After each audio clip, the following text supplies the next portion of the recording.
Hello and welcome to the Destiny Community Podcast, episode 43. It's yet another week where we have a ton of stuff to talk about, but I'm not the speed demon talking this week. Normally we'd also have a section where we'd banter with a guest, but I believe this is your first time on the podcast, isn't it? On DCP, right? At least on DCP. Yeah, DCP. Yeah. I'm sorry, I get so confused with who we've had on. Wow. We have like a whole thing, and we try to segue into the person that comes in and talk about who they are and stuff in like a normal manner. But now I'm just gonna throw it to you. Hey, it's TrueVanguard. How you doing, man? Oh, hey, what's up? Yeah. It's been too long since you've been on the show. It's been a hot minute, that's for sure. I mean, it's been about a year. Feel like it in a sense, just because I get to hang out with you guys. Several of you. I mean, I play with Pat like every week. For some reason. Pope and I run into each other in various circles. Briar and I played some PUBG recently. We haven't played. You've been doing a ton of PUBG, right? Yeah, I've been playing a lot of PUBG lately. It's been great. And what's drawn you into that as far as streaming? Is it that there's nothing to stream on Destiny right now, or what's? Because I see a ton of people streaming that on the directory. Yeah, PUBG is just one of those games that has the way you feel about it in any given moment of time is one end of the spectrum, where you're either feeling really good or you're feeling like complete and utter crap. Like there's really not a lot of in between. You're either really frustrated with it or you're like, oh, I killed that guy in such an epic way. And it's those experiences that kind of keep you coming back. And it's like a 90-10 split in terms of the frustration versus the great moments. But the great moments, they just kind of keep you coming back. So it kind of hooked me. It reminds me of golf a little bit. Like it only takes like one great moment to keep you coming back the next time. Yeah. I've jumped in and I played a few games with the Mav Show and Miss Team KK, and it seemed like it was because I played a couple matches before they joined up by myself. It seems like a game that's a lot more fun playing with other people. Definitely. And teaming up and going at it in kind of a survival way. Now, did you start out streaming Destiny? Because you're a streamer, right? And you do some YouTube, or how does this work for you?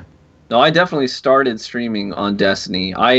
Truth be told, the reason I started streaming was because I had started the YouTube channel. I was playing regularly with guys like KJ Hovey at the time, and he was streaming. I didn't even know that Twitch existed before. Maybe about 2 weeks before I joined Resolute, in all honesty. Really, honestly. And I was like, that's kind of cool. And Hobie was like, hey, you should just stream with us sometime since you're playing. I was like, okay, sure. So that was my genesis story in terms of Twitch. Nice. And it's been crazy how much being in Resolute, like that group of content creators, has sort of helped a bunch of different guys get into streaming and into YouTube. It's been a fun group to be a part of. Absolutely. Those Resolute guys are amazing. We met a long time ago. We met back in the Dads of Destiny days. Yeah, absolutely. Did you start your making YouTube stuff back then? I did. Yeah, I did, because I was working at a church, and I also worked with this sort of I worked with a lot of kids, long story short. So I did a lot of counseling for them, and a lot of them were gamers, and that was like my in to connect with them, because I don't know if you know this, but connecting with teenagers is really, really hard when you're an adult, because for some reason no, it's not. Shut up. They hate no, the it's world. not. It's fine. So, I was like, so you play video games? I'm kind of good at this one, and I started making these videos to help them out, and ended up kind of getting more attention. So I kind of circulated it, those videos, my earliest videos, among the Destiny Dads of Destiny groups. Yeah. And because I was raiding with them, I was like, well, I made a video that might help you out on this, right? And then it just it took off from there. And I saw you. First time I ever really found out who you were was with the ride along that you did with the Dad's podcast crew way back in year one. Mm-hmm. And I watched that ride along. First ones, yeah. Yeah. I watched that ride along, and I was like, that guy seems kind of cool. He's all right. I was way Little off. did you know. Yeah, totally off. Oh, way no, off. you're wrong. But, I mean, just read the YouTube comments. You'll find out what kind of person I really am. that's how we first connected. I reached out to you, and you were very open to that, which was cool. Yeah, I thought it was at that point it was a lot about helping each other and helping each other grow. But you need no help now, man. You're on your own. Is it full time for you? It is, yeah, full time, 100% full time. I love it.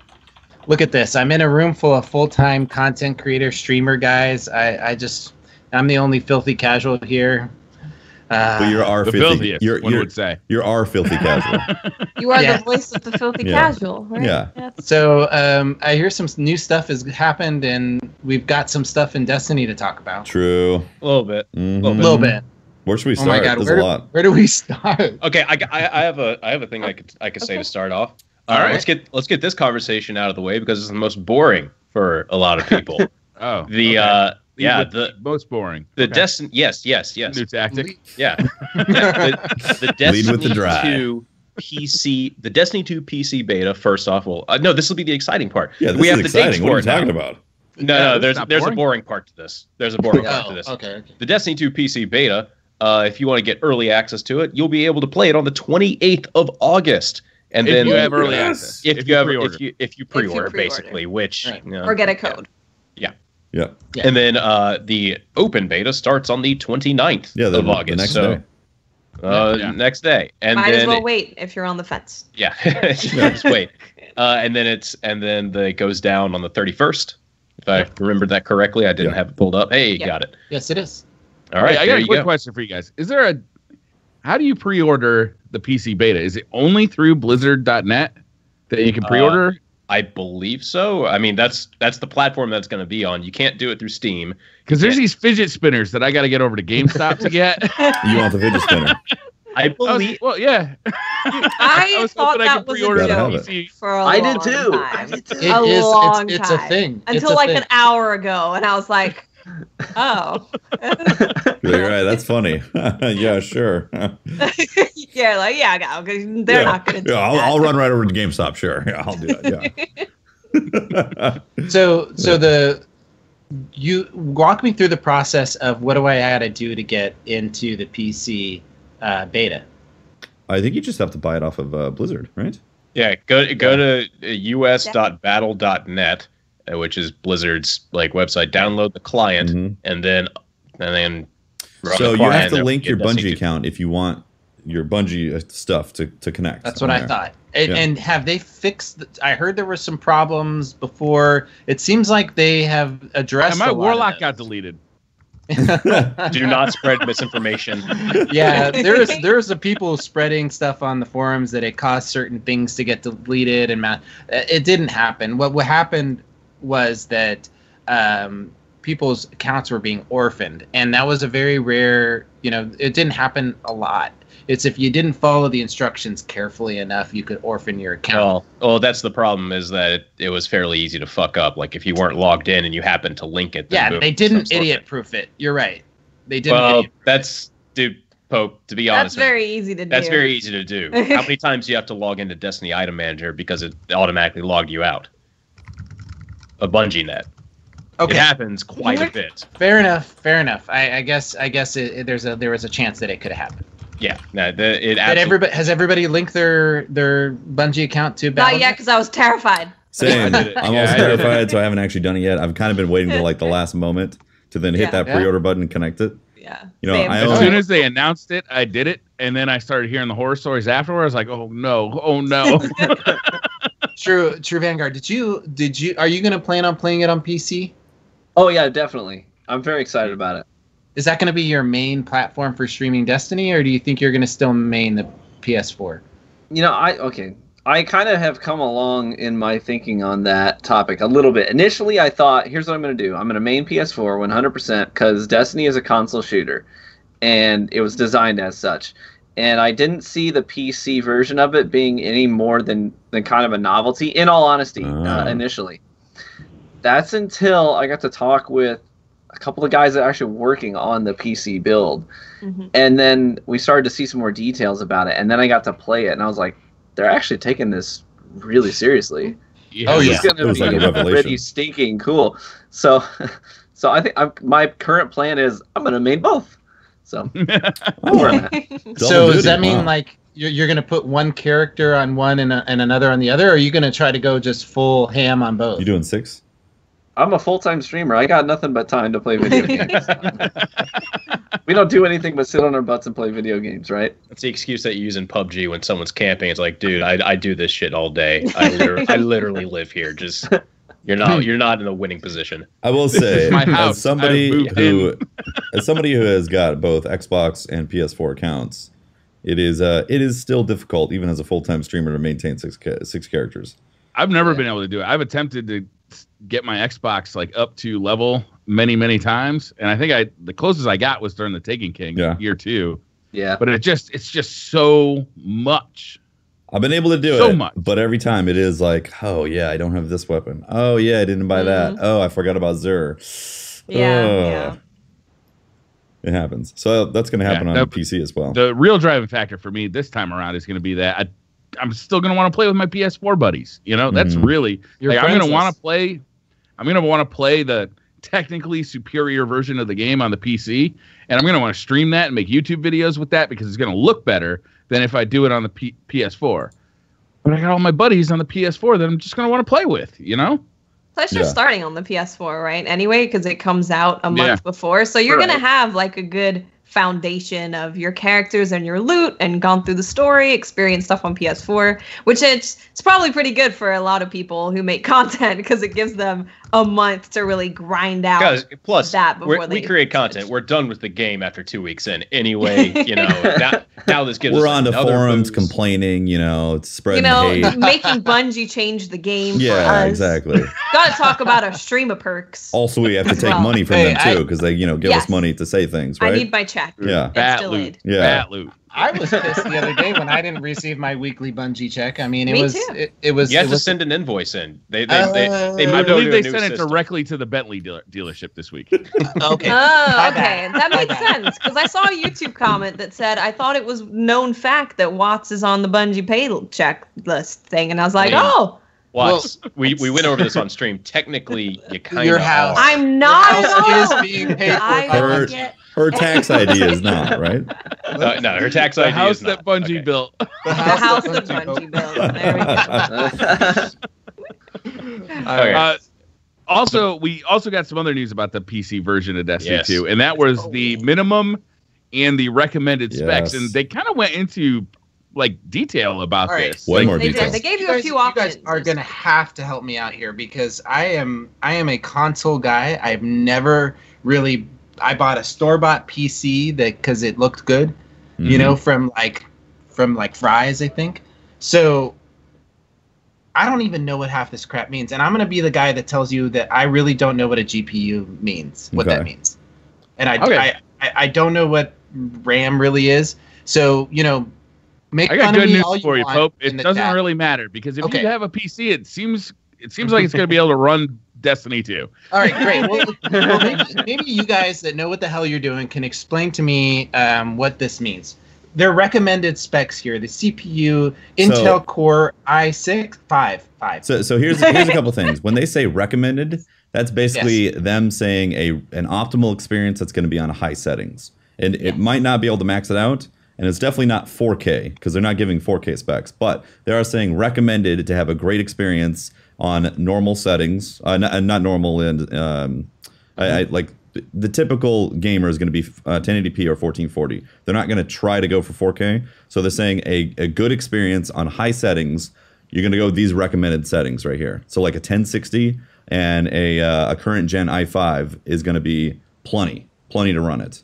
At 1080p and 60 FPS. So 1060, what does that mean? A GTX 1060. So that's like that's a pretty standard. You need to idiot proof your explanation here because I'm so sorry. Pope proof. You're throwing around GTX numbers like I'm supposed card. to know what I'm talking about. I think it's worth talking about the age of the components involved. Like if you look at the minimum specs, the Core i3 3250, that's a processor that was released in 2012. Yeah. Okay. AMD FX 4350, that is multiple generations old. And like if you were to buy these parts used, I mean you'd be paying basically nothing. I wouldn't be surprised if you could build a PC based on used parts for like under $300. Yeah. Graphics card is going to be probably the hardest part, just because. But even so if you look at the GTX 970, that is true. That's very true. There is a problem with Ethereum mining and Bitcoin mining right now, but that is tapering off right now. Where basically these people who use these graphics cards to run complex algorithms to mine for Bitcoins and like for other cryptocurrencies were buying these things up in mass, and there's a worldwide shortage for like the last 2 months, but it's starting to ease up, and a lot of these things are coming back to the market at reduced prices. So keep your eyes open. Don't buy till the last freaking minute either, because the longer you wait right now, I feel like the better deal you're going to get. But for the recommended specs, the graphics cards are what actually like process the video, right? The Radeon R9 390, that's an old graphics card. The GTX 970, that's a newer graphics card than the 390, I believe, but still fairly old. That was a mid-range graphics card last generation. Yeah. Let me ask you a very important question right now. Say I want to get in on this this train, but I've got money. I've got a job. I've got a disposable income, but I don't want to spend a fortune. Give me what are my let's say, how much does the recommended specs cost you right there? The GTX 1060 6GB, I think, is a $250 to $300 card, if I'm not when it's crazy. Normal pricing. When it's normal pricing, and the i5 7400 should be under $200, or no, $200 to $250, I think. What do I need to save money-wise to be able to buy? If I went into Tefty's stream or Briar's stream or Watts's or any of you guys, you're gonna have like a link to buy a computer, right? You're gonna have a parts list attached to whatever you're streaming. For $650, you're gonna get something that is more than capable, and that's assuming. And that's walking. That's like on BestBuy.com or going to like one of these websites that sells the custom-built PCs. For $650, you're gonna get something that's more than capable. We're gonna prove that. We're gonna do that. Okay. There you go. Pope needs a new machine. I want to play Destiny 2 on PC. I want a Destiny machine. We'll talk about this. Yeah. We'll put together as a video, you and I. All right. Yeah. But what I want to do is I want to make the average listener that's been watching us since they've been playing Xbox or PlayStation, and they want to get a decent computer, but they don't want to spend over $1,000. Yeah. Can they get into Destiny? Oh, they absolutely can. As long as you're not thinking you're going to do 4K at 60 FPS. I don't really care. These eyes. That's what I'm saying. These 40-year-old eyes. I couldn't get. Yeah, as long as you're thinking it's going to be 1080p at 60 FPS, then there's a lot of options that are sub $1,000 that can get you in and have a nice rig that's gonna make it happen. And you can do something real fancy, like with a mini ITX build that'll fit right into your TV cabinet, go right under your TV, and you'll be running 60 FPS Destiny 2 on your TV in your living room too. Mm-hmm. Like you don't even need to. That's what I want. We know You're Destiny talking 2, my language now. We know Destiny 2 is going to be perfectly playable on PC with a controller. So if that's your preferred setup, you can set that up right in your living room. Yeah. I was messing with that right now, and I was before we started the podcast, and there's some really easy free controller software. You just use an Xbox controller, you plug it in, and you're done. Well, no, the SCUF controllers. Yeah, the SCUF controllers, there's free software that you just load onto your PC, and I was playing PUBG with my controller earlier. Yeah. It's really easy. Yeah. So there's a lot of it's really easy to plug it in. It's hard to play PUBG with a controller. There's a lot of people out there that are console gamers that hear you guys talking about how wonderful the game looks. TrueVanguard, you saw it, right? It's gorgeous, right? And I'm right in that boat. Honestly, that's me, because I'm a console gamer, 100%. The only games I've ever played on PC for more than I actually got some mileage out of. The only game I ever really played on PC was World of Warcraft, and I uninstalled it after 2 weeks because it was ruining my life, and that was it. So I have just recently gotten into PC gaming. I'm a very recent addition to that world. That world is still kind of new. It's still fresh to me. And I can tell you, if you're worried about the approachability of PC gaming, because I always saw it as this sort of PC gaming elitist sort of a group of people. And I saw PC gaming as a very sort of intimidating realm. Honestly, I did. Yeah, and me too. I didn't think that it was very approachable. But once I got my gaming PC, I had my good friend, shout out to Navaberries and Resolute. He's a community guy in the Destiny community. Very helpful guy. He's an awesome. He started streaming recently as well. Yeah, he came over to my house. He helped me build this gaming PC rig that N Cooch actually gave me the part list for. Shout out to him too. That's awesome. And we built this thing in my basement. Hooked it up. I am very surprised at how approachable PC gaming is. Mm-hmm. It is very approachable. Very Do nice. not be intimidated by it. Do you mind ask me if I ask you how much you spent on that machine? I'm going to be honest with you. It's more than I need. Okay. I went. You do this as your job, high of end. course. Yes. So I went very top end. This is Okay. a custom build that's just shy of $3,000. Okay. You do not need to do that at all. You could get like Breyer's saying, if you're new to the PC gaming realm, you're not even going to understand and appreciate all of what you're getting for that much money. You really won't. Yeah. $650, you'll be fine. There's certain things Especially that as- a content creator needs in a PC that Exactly. a gamer doesn't. You know, Yeah, like a for sure. 8-core, 16-thread processor, super attractive to a content creator, but does not give you any benefit as a gamer. Yeah. I wanna have that parts list created, guys, for us to push out to people and make sure there's available to our. It's more than one. You need more than one parts list, right? You need multiple budget levels of parts. No, list. what And I'm saying. From what we see in this in the recommended specs is that minimum parts list, it just got cheaper than I even suspected before. Yeah. Because I really thought it was $650 minimum, but it's cheaper than Yeah, that. it seems like Destiny 2 is going to be really It's good to know. optimized. Really optimized That's really for good to know. systems. Yeah. And I'm happy. Does that? Well, let me ask you then. Does that worry you that then there is not going to be the high end available? No. That Destiny is not going to be. We saw in the- really nice PC graphics, and they said that's like medium to high-ish medium like settings right there. So that wasn't even the max, and it looks incredible. It's actually beautiful. a Yeah. better sign because it means that the game's been optimized really well. Yes. And that means that that's really good. Yeah. They're So taking we- that seriously, optimizing properly. So Watts, we used the event machines, right? So Yes. it's a list here: Yeah. the CPU Intel i7 and the NVIDIA GeForce. So They list What two if- parts in that build, and those two parts are going to cost you over $1,000. just those two parts. Just those two parts. That Holy doesn't include crap. the memory, the motherboard, the case, the hard drives, the power supply, So let me, any of that stuff. let Just me those ask you. two parts that they list there. Watts, you're sponsored by Razer, right? Yes. So do what Can Razer give us all PCs that can run 4K Destiny? Yeah. 120 Sure they could. FPS, 4K Destiny. So with the Razer products, like does that make a difference? I mean, I've got a keyboard here, right? It's a wireless keyboard that's got like a little thumb drive that I plug into my USB Do you port. need me to type on it? Because you will hear the difference. Everyone hears the difference. Yeah, Yes, I do. I think the biggest thing with like peripherals is the mouse, especially for gaming. Like you want to make sure it's comfortable. You want to make sure it fits your hands properly. Also for weapons like meleeing and stuff like that. Like when you want to melee, maybe you want to jump or something. It's really nice having extra buttons on the mouse so you can quickly access that.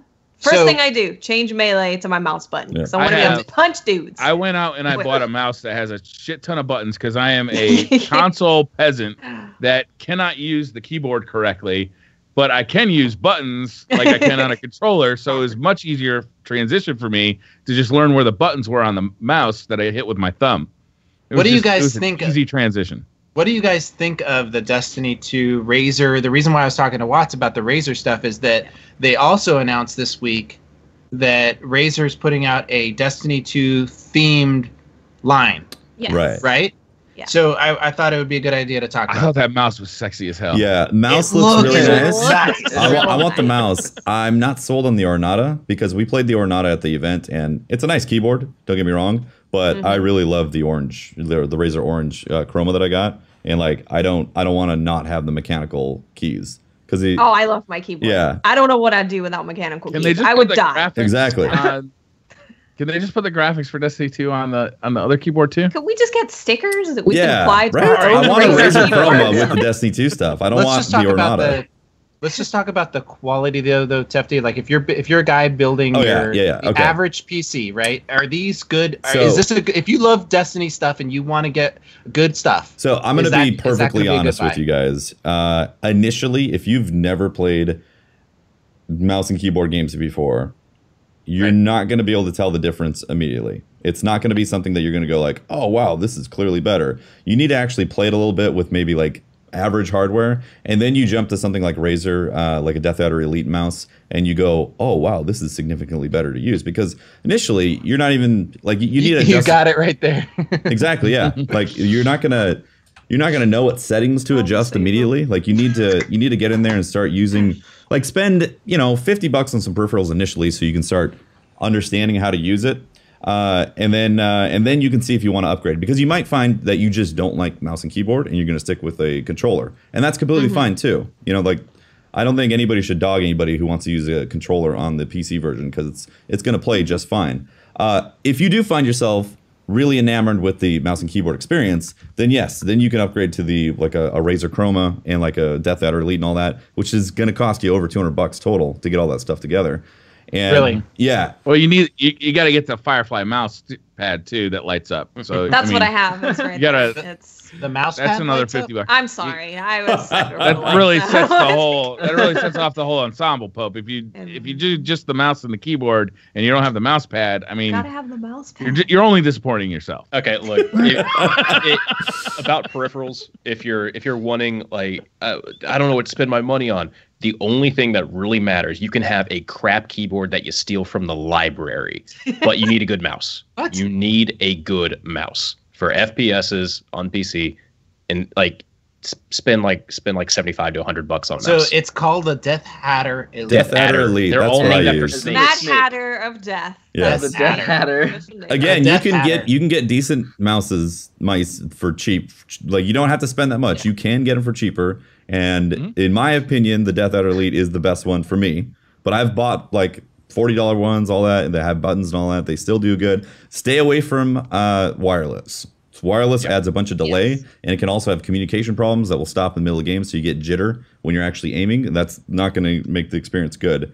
A wired experience is going to feel a lot more smooth, and the DPI will be higher and all that. Now, what do you guys? So we went over keyboard. These are good products. These are good products, but maybe more than the average new gamer. If you're short on money, if you're looking to buy a new PC and you're budget conscious, you want to be looking. This isn't where to go. This is the periphery. Also, This is the stuff afterward, right? Maybe I've got the PC. Like 6 months later, now I've got a little bit more money. Let's buy a nice keyboard. Let's buy a nice mouse. Like your initial money, you want to spend on the hardware that gets you the resolution and the frames that you are targeting. Also, it's worth noting that don't feel bad about using a controller. Like they have said, Bungie has said that you're gonna have aim assist on the PC when you use a controller. They're working towards having that be a thing. And especially with going through the story, playing strikes, you can use a controller just fine. The only time you really need to worry about having that mouse and keyboard more is in the Crucible. But when you're just going through the story, you can use your controller. Why is that, Watts? Why is that? Well, it's because the mouse and keyboard is a lot more accurate. It's a lot easier for them to get on your head. It's faster. They can spin faster. They can get on your head faster than you can with the controller. Precision, yes. They will be a lot more precise than you. So is that because like a controller has analog sticks and then like a mouse? Let me give you this analogy. Wait. And a mouse is optical. It's all like like a digital connection. What? No. Okay. Explain. This is the equivalent of finger painting to painting with like fine brushes. You know how much detail you can get finger painting? You lost me. Not much. Not a hell of a lot. You have this. You're dealing with these as your physical brushes. Brushes, you can go down to like a single hair width. You can like paint in highlights on eyeballs and shit. That is the equivalent of a mouse. You're going to be able to have one-to-one precise movements where you move your hand 1 pixel over, you can adjust by 1 pixel. Adjusting by 1 pixel on a thumbstick controller is neither precise, quick, or reliable. All right, so let's move on. Let's move on. Wait, I got a ton more stuff. We have so much stuff to talk about. I wanted to ask about the last piece of it, though, Briar. What's There's that? the Man of War headphones. Headphones? Use whatever you're using right now. All right, fair enough. Oh, that Razer selling? I don't use Razer headphones. Okay. I use Astro. Yep. All right. I use earbuds. Just wanted to ask. They announced it this week. You know, if people wanted to buy them, the coolest thing is the mouse. Are they Destiny honestly. 2 themed? Yeah. Yes. Yeah. Oh. Look at You're them, Briar. They've got them. they look sick. I mean, I'm just wanted to know if they're good because I want to buy them. That's why. I do have a set of Razer headphones. They're very, very, very comfortable. The ones that I have. Obviously, I don't know what kind of headset that one is that they have because I have Man of War Tournament Edition headphones, and they're black and white, and they've got Destiny written across the top, Destiny 2, and on the side it has the Tricorn Destiny logo. Yes, they look nice. They look really nice. The ones I have are very comfortable. All right. Yeah. We got to move on because we got so much more to talk about. I don't know if you guys have been watching the IGN First reveals over on IGN. They did a video about all of the patrol activities that we'd be seeing in Destiny 2. Now, this is something that we didn't get to sample really during the beta. You could kind of see what was going on if you explored during the strike a little bit, but really it was hidden from our view. They announced or showed us a ton of cool stuff that's going on patrol. Like all of the doubts that I had about will there be fun stuff to do in Destiny PvE were addressed by this video. I'm not gonna lie. Like I got very excited by this video. It was a good one. It really it featured what I've been wanting to know. If the patrols are gonna feel anything different from D1, and it's looking like it's gonna have legitimate end game content in the patrols with like heroic public patrols, heroic not patrol. What am I thinking? Public events. That's what it was. I can't think. Heroic public events. So you got your regular public events, but then heroic versions. There's some sort of thing you do on the map that actually activates a heroic version. And if it's the weekly destination, meaning which looks really fun, right? Yeah, which each week there's going to be a destination that's featured. So European Dead Zone, Nessus, Titan, whatever the fourth one is, I can't remember it. They're going to Io. That's what it is. Yeah, it's going to be featured. So it can have certain things happen on it, like these heroic public events that can't happen unless it's featured. So I'm assuming that there's going to be things tied to those that have loot, because why else would you do it unless you get loot out of those events, right? I think they mentioned it was going to be Nightfall tier rewards that you get from doing the weekly patrol thing. The weekly Lost Sector, right? No, the actual like that's so different. there's when you're doing a public event in one of the new public events, you can activate a heroic mode, part of it, and that heroic mode will produce Nightfall tier rewards. That sounds awesome. You're gonna get really good loot from these things, but they're not gonna be easy. Right? No, it's not gonna be easy, and it's super exciting that. You're going to have this destination, say Nessus, for example, and that's going to be the place where everyone is going. There's going to be tons of people going there to get this awesome loot, fight these guys that are way more difficult than you experience on other patrols. It's going to be really exciting. Everyone's going to be there working together. It puts a focus on one location instead of having people spread out. Flashpoints are going to be amazing. I'm super excited for Flashpoints. Yeah, Flashpoints look great. Yeah, it's exciting looking. Yeah. I can't wait. Also, Nessus looks incredible. The more I see, like, we got to explore it in the beta, but then actually seeing it even further on there, I was like, gimme. Yeah, it's beautiful. Yeah. The colors in general, I feel like in Destiny 2, even in the Crucible, they're just much more vibrant. Or would you say cartoony, like the complainers will say? This game's so cartoony because it's got colors in it.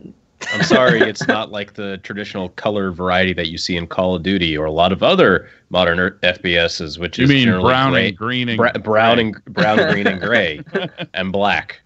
No, I completely agree with TV. It looks so much better. I immediately went from D2 beta, it closed down. I went back to Destiny 1 because I wanted that immediate comparison. And I was like, this looks awful. It is such a huge improvement that you cannot appreciate if you don't go back and compare. It looks so good. Well, can I ask you a question about that comparison? Since I didn't do this, so I'm curious to what your perspective is. You went from the D2 beta back to Destiny. How did the gunplay feel going back to original Destiny? I would say that it was it was a little bit easier to hit the hand cannon shots, especially. It felt a little bit crisper.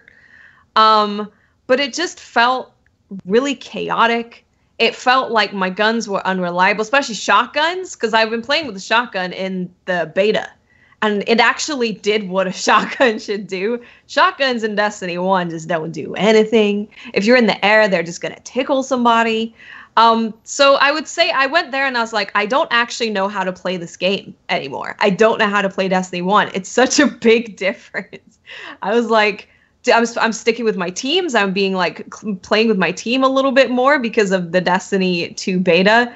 Just the whole way that I played completely changed coming from the beta. One thing I did like though is supers being spread out. Mm-hmm. That's one thing I'd like. 100% on that. Yeah. One thing I noticed, because I did the same thing as Watts. We were both streaming together, and then we immediately went to Destiny 1.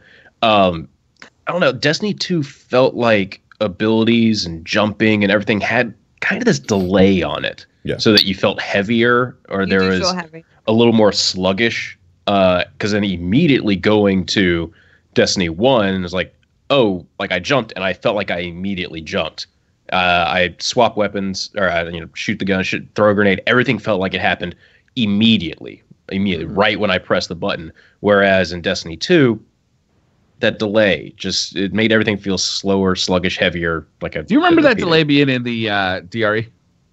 Yeah, I think I do. Yeah, because I remember it feeling kind of more weighty when I played it. I was like, oh, this is different. It does feel more weighting. Yeah. Even the sounds kind of emphasize that on the jumps. Like it all just sounds and feels heavier. Mm-hmm. It's interesting because when you throughout the week playing PvP, like the first couple of days, I didn't know when to disengage. And there was that like slowness from when you can actually move away has to be factored into your disengagement of a battle. Mm-hmm. And after like the final few days, it finally started coming to me naturally when I should back away when I'm getting sprayed, from like another nightshade. And it's going back to D1. I was like, God, everything just like Holt said, it's so much more snappier feeling in comparison to D2. So it does kind of it throws you off when you go from that one to back to D1. Yeah, straight up don't know how to play Destiny 1 anymore. I don't know what I'm doing. I don't know how to play this game. What do you guys think of that weightiness? I can roll whenever I want? What the hell is this madness? Yeah, it's true. What do you guys think of them adding that feel? Like, do you like it? Do you think it should go away? Do you think it's here to stay? I actually liked it. I thought Destiny 2's movement felt good. I felt like engagements were happening where I expected them to, and I wasn't just having... Like, I'd be shooting at a guy, and then all of a sudden they'd just be, like, in my face with a shotgun. Like, I felt like it's going to take you some time to get to me if you want to run at me with a shotgun. I liked it. I felt good with it, to be honest with you. Mm-hmm. I'm on the other end. There are a lot of things that I liked about Destiny 2 beta. It was overall a really positive experience for me. But this is one of the things that I'm not so much a fan of. I can appreciate trying to slow down the pace a little bit. And I think that there are great ways of doing that. I'm a little bit concerned about overcorrecting. We put limited power ammo on the map. That's already going to limit the shotgun rushing that you're talking about considerably. Mm-hmm. That in and of itself. I don't think that slowing down the pace too much, that concerns me a little bit. I'm not so much worried about the warriors anymore in that meta as it is already, but slowing down movement and stuff like that, the weightiness, I feel like that's a little bit of an overcorrection, especially maybe it's because I'm coming from a person who really in year 3 of Destiny, I main a Titan with a Twilight Garrison. I am moving fast everywhere. So the D2 beta to me was like da da da da da da da da. Yeah, no, I agree. I think they maybe overcorrected a little bit on aim assist as well. Like they seem to have tuned it all the way down. Like tuned the hitboxes down, tuned aim assist down. It feels like everything was really pulled back. And you kind of feel that, especially when you're using like the Sentinel Titan and you go to hit someone with the shield and they're standing like this far away from you and you don't hit them. Yeah. I'm like, or it makes the noise. Yeah, clink. You're like clink. Yeah. No. There was some challenges with that Sentinel Titan because I played a lot with it, and you really had to almost aim the shield. It wouldn't. You would get an attraction to another player and a shield bash, but it almost like there was like a reticle to that shield. And it felt weird. Like if you were in your super mode and you tagged on somebody, if you were just off of them, you would still get the rush towards them, but you would shield bash just off of them and not kill them. Mm-hmm. But you almost had to like wait until you were right, like the reticle was pointed at them, and then shield charge. I don't know if that's the case or not, but that's what it felt like to me. I feel like hit registration in general during the beta was off. And the most obvious was melees, because if melees were doing it, most likely bullets and other things were doing it too. Because I've seen people stand in a Nova Bomb. It's very obvious when you're shooting somebody and they're just not taking damage, and you just don't know if it's a peer-to-peer issue or if it's an engine issue because it's a beta. We just don't know. And then there was times where somebody, I could aim on them and it was like just magnetized, perfectly locked onto their head. Just, and I was getting shot too. And then there was times where somebody was like had anti-aim assist on their head. So I don't really know what it is that's in the game that's like, maybe they've put in things that actually adjust aim assist as you're doing battle. Like maybe if you're taking hits, aim assist gets adjusted. Like that maybe is a possibility. Or it just straight up could be broken and they need to fix it. That's part of the beta. I don't know. I really liked the way that the gun... I liked the speed and movement of the game in D2. I'm a huge fan of it. I feel like we have got... what we're getting is the low average of our speed and mobility movements. I think that there needs to be room in the game for those pieces of armor that will increase our speed and mobility. Mm-hmm. So what you're saying is mobility stat needs to actually do something? I think it will. I think there will be a difference between Titans and Hunters, and there will be differences when you start looking at the armor pieces that we put on that activate those things. I hope so. So you think really there'll be like you think that people will want to run 10 mobility because it's going to be good for someone's playstyle who likes to be in and out there compared to having 10 recovery? Because at the moment, having Pope's super high mobility... actually talking about more is like pieces of armor like the Twilight Garrison coming to Destiny 2. Which is great. But I think we would really like mobility to do something. Right? I know, but it's a separate conversation, though, than what Pope's saying. Is it? I don't know. I feel like he's talking about mobility actually affecting character stat movement. Okay. Yeah. Maybe I misunderstood. Well, there's two aspects to that. I don't think that I would guess if it doesn't affect it, I would like it to affect it in the future. Mm-hmm. You're right. But at this point, I mean, I think that they've got to leave room for armor affecting that stuff. Right. The only problem I then have with that is, do we go back to the same issue of everyone on a Hunter runs Bones of AO, for example, because it makes you able to keep up with the fast Titans and the fast Warlocks? Well, you're thinking D1. The Titans aren't fast. I know. It's just if we're getting a piece of armor that enables us to have better movement, wouldn't everyone then go towards that piece of armor just because if movement's important to them? That's exactly right. Yeah. I think depends on how important movement is. Right. If you're making a build, if I want a Titan that decreased, mobility and increases my tankiness, then that's what I'm going to do. Mm-hmm. I think what they put out gives a lot of flexibility for the types of exotic armors that we really want to be present, to affect our build status and not just be just random shit that we put on because we think it looks good. Yeah. There's value in looking good, though. True. Oh yeah.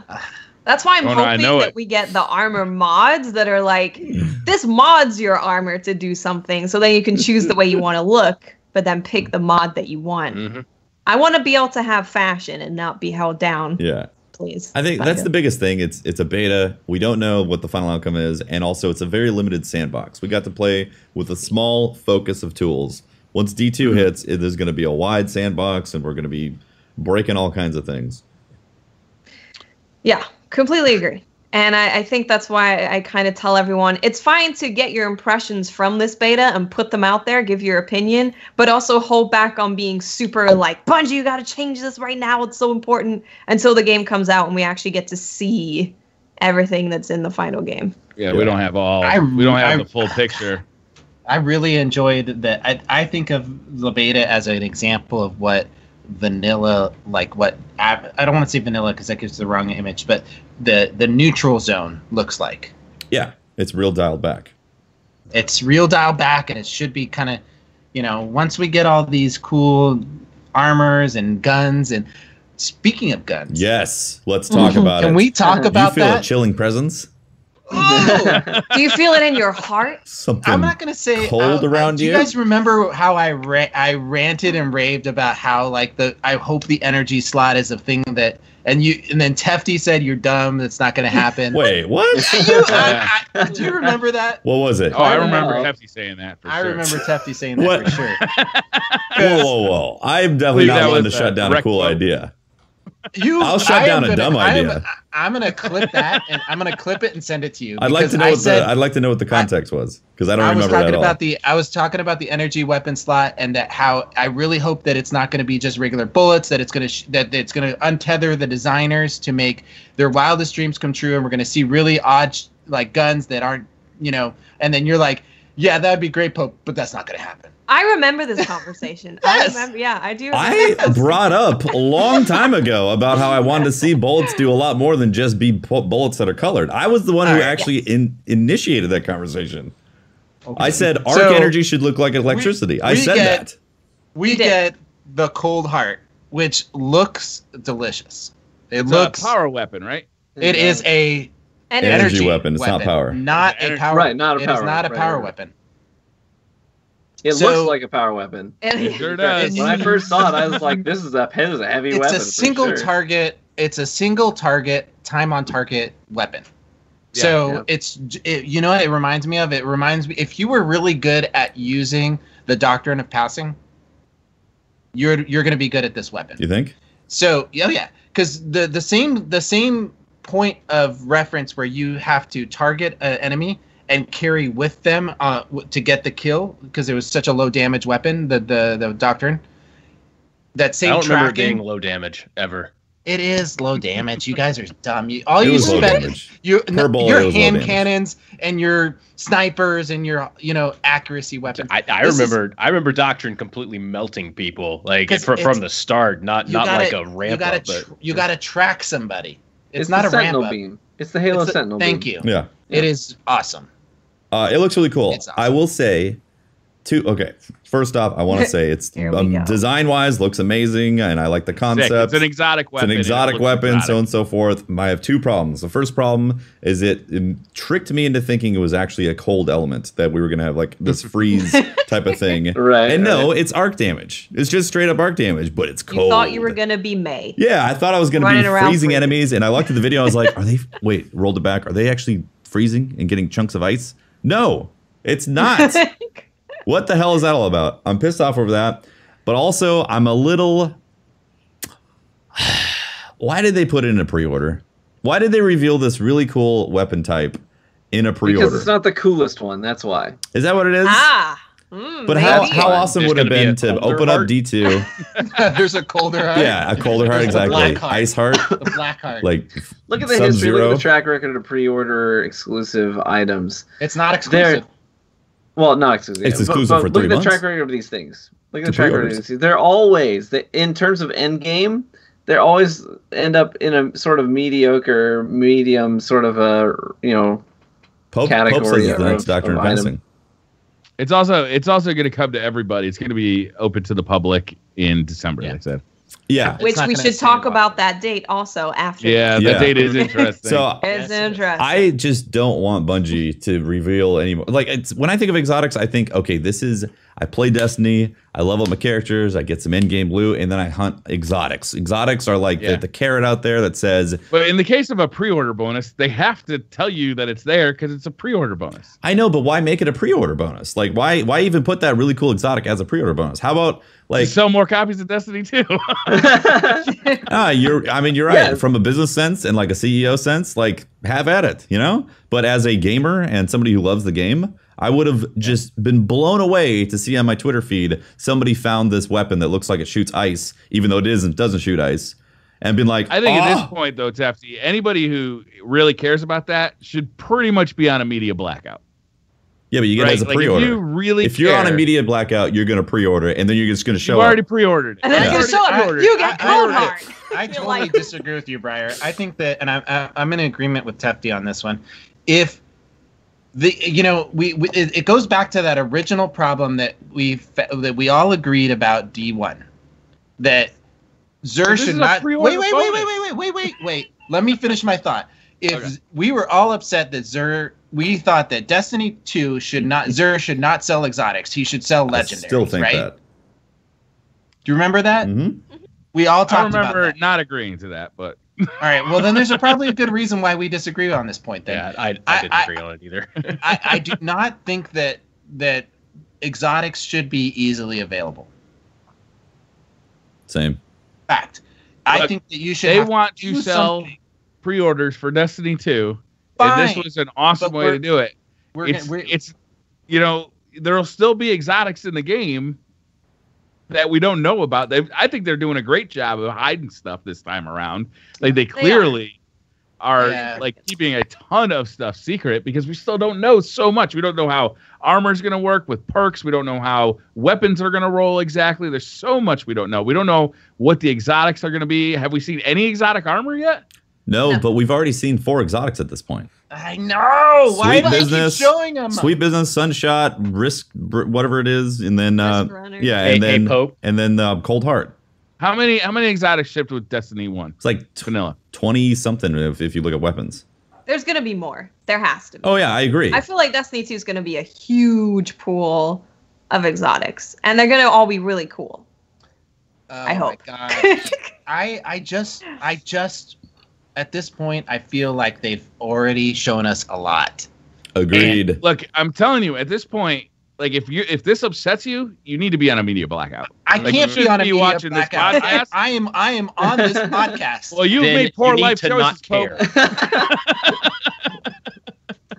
You need to not be watching you're right. Podcast. You got to stay away from YouTube videos. Like, I mean, watch TrueVanguard videos because he's playing PUBG right now. There you go. Yes, please watch my videos right now until D2 releases. Feed my children. All right. But if you're concerned about seeing this stuff, you got to stay away from IGN right now. You got to stay away from anybody who's got. There's a lot of information out there. There's a lot of information. IGN first are showing stuff about adventures, right? We're getting information about stuff. You got to go to the farm. Did you guys all make it to the farm for an hour? Oh yeah. Yes. That was pretty cool. That was cool. Unplayable. No chickens. Yeah, I was disappointed about no chickens. Everyone immediately was like, "Go find the chickens," and I was like, "There's no chickens." They even tweeted. They said, "Befriend a chicken." I was like, "There is no chickens to befriend." Speaking of secrets to uncover, there was a lot of hidden stuff in there. Mm-hmm. There were blocked off walls that you couldn't there was a door right here and there's a door right here. This door you could walk all throughout the house. This door, there's an invisible wall. If you go under the hangar, there's an invisible wall that keeps you going in the wall. I don't know if you guys saw behind the Cryptarch, but there was a little curtain that you could go behind the Cryptarch and it was just empty. And not rendered properly at all. Yeah. I saw all the videos on. Oh my God! Secret room? ? Exclamation point! Xur's palace. New rewards possible! Exclamation point! ? Cryptarch being held hostage inside secret room? ? It's where you bring the Cryptarch to beat him. I said it on Twitter already. Yeah. There was a lot of fun stuff. There was a lot of fun stuff in the at the farm. I was surprised. I really enjoyed soccer. So I thought more interesting than soccer was on the edge of the soccer field, how all the farm is totally surrounded by an invisible wall, right? Mm-hmm. Like you can walk into the woods and eventually hit a visible wall, except for on the edge of the soccer field. If you go over that fence, it's a timeout zone. And there's a path that goes out toward a ship and out toward the shard of the Traveler that you can see in the distance. Mm-hmm. So, like, are you going to be able to just leave the farm and go start a mission? Like, just walk into the European Dead Zone and start killing enemies? Or I'll be honest, is there going to another part of the farm down there? Like, what's going on? I originally thought that was going to be the case, but after being there, I think it's just going to be a kill box. Yeah, you just think it's going to be a kill box? Yeah, I really do. But the gate's like sort of open. Yeah, it's inviting us to walk out there. You know what that is? That's so NPCs can walk through that, because NPCs aren't affected by death zones. Watch it happen. There's going to be NPCs coming through that gate and interrupting your soccer match. They're going to steal my balls? Yeah. Why would I have an invisible wall matches there then? Like, I don't understand. Like, why have an invisible wall that goes on both sides up to that point? Well, you can hit a kill box in the lake too. That's true, but it's water. Guardians apparently are very scared of water. Yeah, sharks. I am. Yeah. I don't know. It just didn't look like the way it was. Like, they usually have those assets set up in a way to have a really interesting load screen happen that is you walking through a tunnel or something. And it's just a giant field. Like, they can't have you walk like 5 miles to load in the European Dead Zone. You know? Well, there's a ship down there. It could be just more of the farm down there, like another area of the farm that they just didn't want us to see. Farm yet. 2.0. I think they realized people were going to be jumping up on top of everything, because that was awesome to be able to jump up on top of everything. And it's like, oh yeah, we're not gonna stop you from that. You could walk along the power lines to everything. Also, Clamor was so nice. Mm-hmm. Oh yeah. Oh my god. This so is the great. one thing I missed so much when going back to Destiny 1, by the way. I was like, no, I need my mantle. Yeah. Unplayable. Yeah. Unplayable. Agreed. Unplayable. After 3 years, I've decided I don't like this game. Did you guys listen to the conspiracy theories of Bife, Senor Bife? I did. I thought that was very interesting. Yeah. Mm-hmm. Yep. It was very loud. It was a very pronounced beep booping. True. So Bife went on this crazy conspiracy sniffing glue theory of these Morse code beeps and boops inside one of the rooms there, where there are these pieces of equipment, and they were trying to decipher it. It was really entertaining. If you haven't seen that video, just go watch it, because it's literally like, I don't know, Ouija board type of stuff, but it's pretty close. It's pretty trying to darn. contact evil spirits. This is on the farm. It's not even comparable. No, it's like, I mean, as far as like believing in spirits and stuff, it's like aluminum foil hats, Okay, tinfoil. Better. There it is. Spin foil theories. Yes, but it was very entertaining. Did you guys see anything? We also got a sneak peek at survival mode on IGN first. We did. Which I found to be a very interesting PvP mode. Could say it's spicy. I can't wait to I can't wait to get into a match of that solo queue. I just jump off the map 8 times. Oh no! For my teammates. No, that's what everyone's gonna do. We already had people do that in our our countdown match. Like, you guys weren't waving at us. It's like, I'm sorry, we're kind of concentrating on the game. We can't we're not gonna wave at you. I killed 3 people with a golden gun, 1 dude alive. And I was like, oh yeah, my team will get out. What? We're all dead? I killed 3/4 of their team. Oh. They're just jumping off the edge. They're just jumping off the mat. Okay. Sounds fun. Thanks for giving everyone that idea, TV. It's an elimination game mode, right? It's like elimination mixed with skirmish. I feel like it's the perfect kind of mixture of both of them. So each team has 8 lives, right? Yes. And once you've run out of those 8 lives, you can no longer respawn.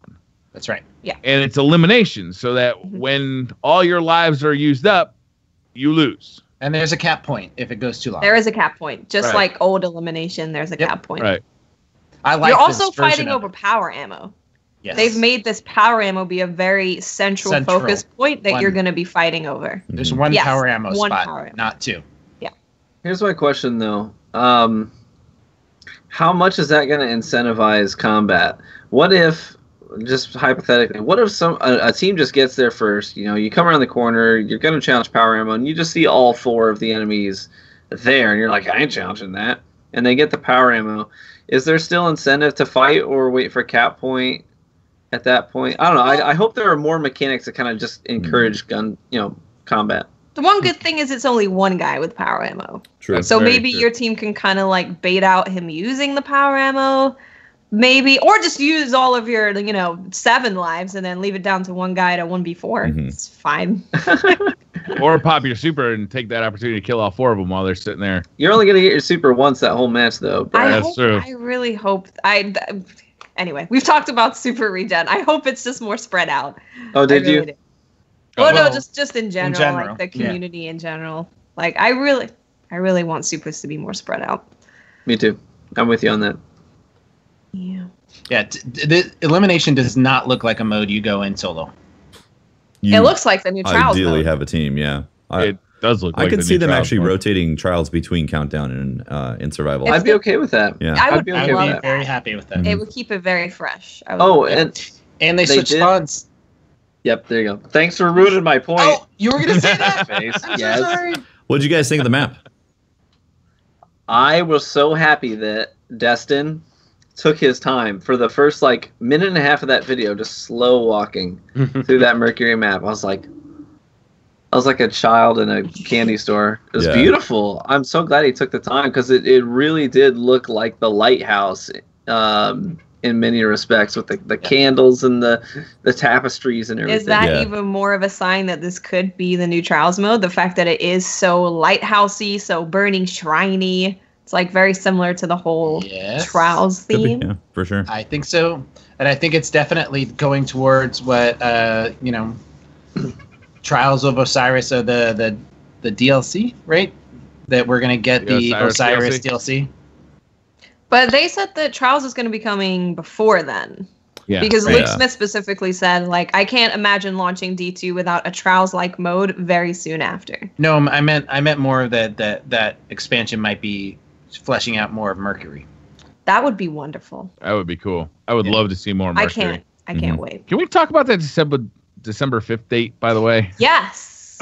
while we're talking about Osiris. Yes. Things are starting to point in the direction that we might get the Osiris DLC on December 5th. Yes. And the reason for that is because Coldheart, you're going to be able to earn Coldheart from December 5th if you don't pre-order. They said that in the little text. And it's why would they say this? Why December 5th? Why not why that specific date? Plus, we've been told that the Osiris DLC is coming in winter of 2017. So it all kind of the first DLC, not the the first DLC. But it all kind of points into the direction of December 5th being the potential DLC date.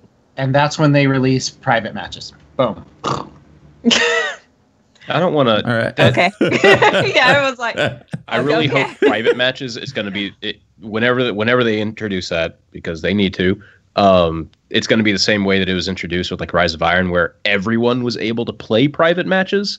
The same people that had vanilla that had never upgraded, they could still play private matches. That was a global feature that was added. I hope it's not going to be you have to have the DLC to be able to play private matches, especially if they're releasing DLC right before frickin' Christmas. Yeah. So the Dark Below came out on the 9th of December. Yeah.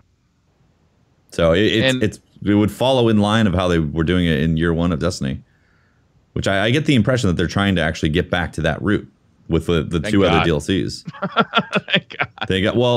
Thank God if they can sustain it, because I want them to actually achieve that and then keep on doing it each year.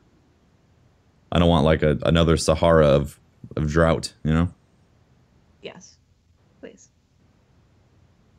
So yeah, December 5th, maybe that'll be when the Osiris DLC is released. It's a little weird having DLC come out for a game before Christmas when people could be getting the vanilla game for a Christmas present and then not be able to play current activities with their friends. That would be weird. Do you remember what they did last time? They sold a version of Destiny that had... Sorry, TrueVanguard, go ahead. Talk. No, do you say it? This guy! We're on the same... I was going to say. Yeah, so Christmas they're going to release the package deal. You get the new Legendary Edition that has both the default game plus the new DLC. Get it for Christmas. And then everyone complains that you're paying the same price that people bought it on. Okay, anyway. Only assholes complain about that. Basically. Be a smart consumer. The problem with that is a lot of Christmas presents are bought like in November. You know, like people start shopping in November, especially like now. Not me. If they're going to drop that DLC, though, not men. They're going to start talking about it in early November if they are going to drop that DLC in December. Yeah, but your mom doesn't know that, Hefty. Yeah, she does. I tell her all about it. Mom, this DLC. Oh my god. I tell her all about it too. It's great. I don't know. It's just, it's something. It's weird. It's weird. I mean, that's assuming that we're gonna have to pay for DLC too, which I think we're assuming we have to, right? Yeah. I mean, there's a season pass. There's a season pass. We paid for the season pass already. Yeah. Right. And the what is it? The digital deluxe edition. If you buy the deluxe, if you just buy the standard, you haven't paid for the season pass yet. No. But I bought the collector's edition. Did you? Yeah, because I'm not a smart man. The physical one? And I'm also going to buy the digital deluxe bag. version because I don't want to actually play the disc version of the game. Yeah. Yep. Definitely. Same. I bought collectors and digital versions. Dude, I mean, I'm a full-time streamer. Come on. Patrick, you want to tell us about something better than a bag? Yeah. How about these wild mics and headphones that was such an abrupt way. The bag bummed everybody out. No, the bag looks really cool. I feel we're gonna meet the characters. No, I got it now. You know what doesn't bum everyone out? These wild mics and headphones that we're using. Thank you, Brian. That's a much better ad transition. They're just some of the iconic gear that Blue creates. Blue's award-winning products are the driving force behind professional musicians, internet creators, and countless elite gaming teams and Twitch streamers. And speaking of Twitch streamers, TrueVanguard is a Twitch streamer, and he's using one right here. Are you using it right now? No, I'm actually using... I don't use my high-quality mics on you guys. I used my Blue Snowball on a budget. Hey, audio edit, have fun editing that. Double blues. I didn't feel like switching over all my equipment from my streaming PC to my editing PC to talk to you guys. I'm sorry. Deal with it. I understand. They're Yeti USB mics. They're so popular microphone. And their MoFi and Lola headphones deliver insane sound and a very personalized fit. Blue offers everything you need to completely immerse yourself in the ultimate gameplay experience. Learn more about Blue at bluemic.com. You guys want to do some Twitter questions? We have not gone over... Have we? Did we go through everything, actually? Oh man, I think we actually went through everything. There was the weekly update. Iron Banner is coming back. It's gonna be Control. This is the final Iron Banner. So if you are needing to complete it for your book, make sure you play Iron Banner. Hey Fitzy, isn't August 1st the cutoff? Yes. For the book? Yes. For the t-shirt? So you have to play immediately and then go buy a shirt. Yep. I think the last Iron Banner was you're right. Cutoff. You're right. Unless it's like an evening cutoff, you can grind the Iron Banner right before the cutoff, and then it'll probably be reset. Well, then you're screwed. Yeah. I'm a little upset that not anymore. I'm a little upset that the Trials of Osiris and Iron Banner that they're not going to continue on in Destiny. I really thought that they were going to just have them as like some auto thing that happens monthly, and weekly. It would be cool if they did that. It's not, and they're shutting it off, and I really don't think that they should do that. I think if you buy a copy of Destiny 1, you should be able to play the stuff that was really awesome. The Laggy Banner? Laggy Banner. Jesus, you guys. So who's doing Laggy Banner this week? Hey Fitzy. Hey Fitzy. So if you have Fitzy, the guy who spent hundreds and hundreds and hundreds of hours grinding Iron Banner to get that sweet data that we all wanted to know about loot drops, he's got the most fitting position as the one and only Iron Banner bounty. Iron Banner Bungie bounty is with Hey Fitzy. It's at 4 p.m. Pacific on August 2nd.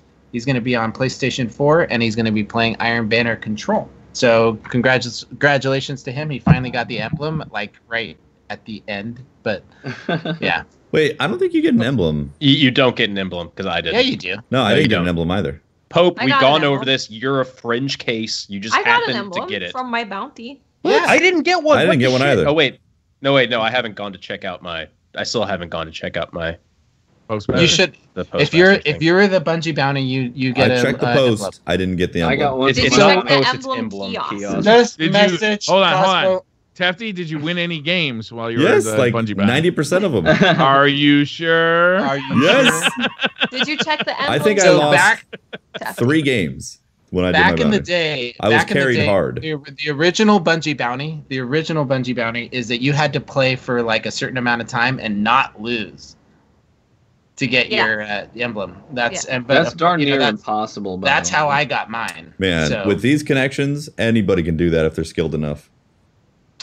That's not true. I was hoping somebody called me out. I got mine doing a strike or doing a raid. But anyway. All right, let's do some Twitter questions. Luke Petley says, "Is the wait for Destiny 2 killing you as much as it is me?" Sure. Yeah. I kind of just don't know what to do anymore. I played Destiny today and I was just like, meh. Yeah. I've got a nice like bouquet of games to play in August. Like I've been playing Fortnite, Fortnite is very fun. Warframe is a game that you can play for years, you know. So like there's a lot of stuff that I can do, but at the same time, in the back of my head, I'm like, oh man, give me that D2. Can't wait. I was actually really disappointed to find out the PC beta was coming at the end of August. The beta is ending like 6 days before Destiny 2 comes out on the. Yeah, I'm okay with that, honestly. I was hoping to come out like mid-August to give me another like kind of tide over break. Yeah, you know? That's a good point. Yeah, I don't think I would be able to handle going away from PC beta and then waiting for like 3 weeks. I think I might go insane. But you're gonna go fresh from 144 or 240 hertz to 30 hertz, like 5 days in between. Yes, and that's okay as long as there's at least 2 hours in to let my eyes adjust. You are gonna be complaining about that like nonstop. It's what's new, man. What's new? I don't think you will be. I think you're going to be seeing how beautiful the world is, going through the story, and you're just going to be like, this is just beautiful. It's just a beautiful game. I'm going to be blown away. I'm going to have like, oh my God moments. And then I'm going to be like, I can't wait to see this on the PC. This is going to look even better on PC. When I was playing it on the PlayStation 4, I was not thinking about PC at all. I was pretty blown away graphically. I was playing in 4K. Really, and it runs at 30 frames per second, but god damn, is it a smooth 30 frames per because second. it's a consistent 30 FPS, which is not what we have in current Destiny. So Destiny 2, with that consistent 30 frames, actually makes it feel and look way smoother than what we've experienced before.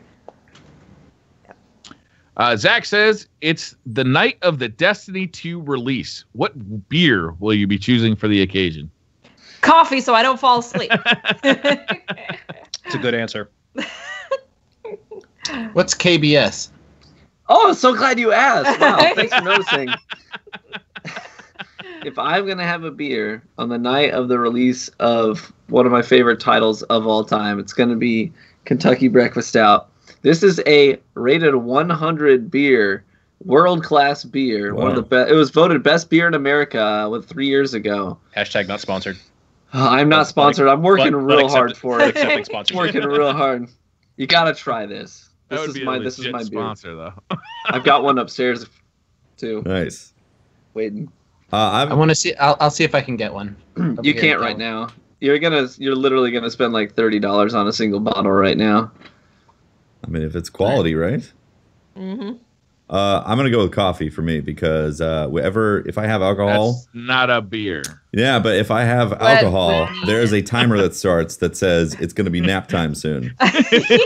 Just put some whiskey in your coffee. Another beer no, alcohol delays that timer, like turns it again. Not for Every me, beer man. You have it turns it a little bit until the last beer that you have slams it back down.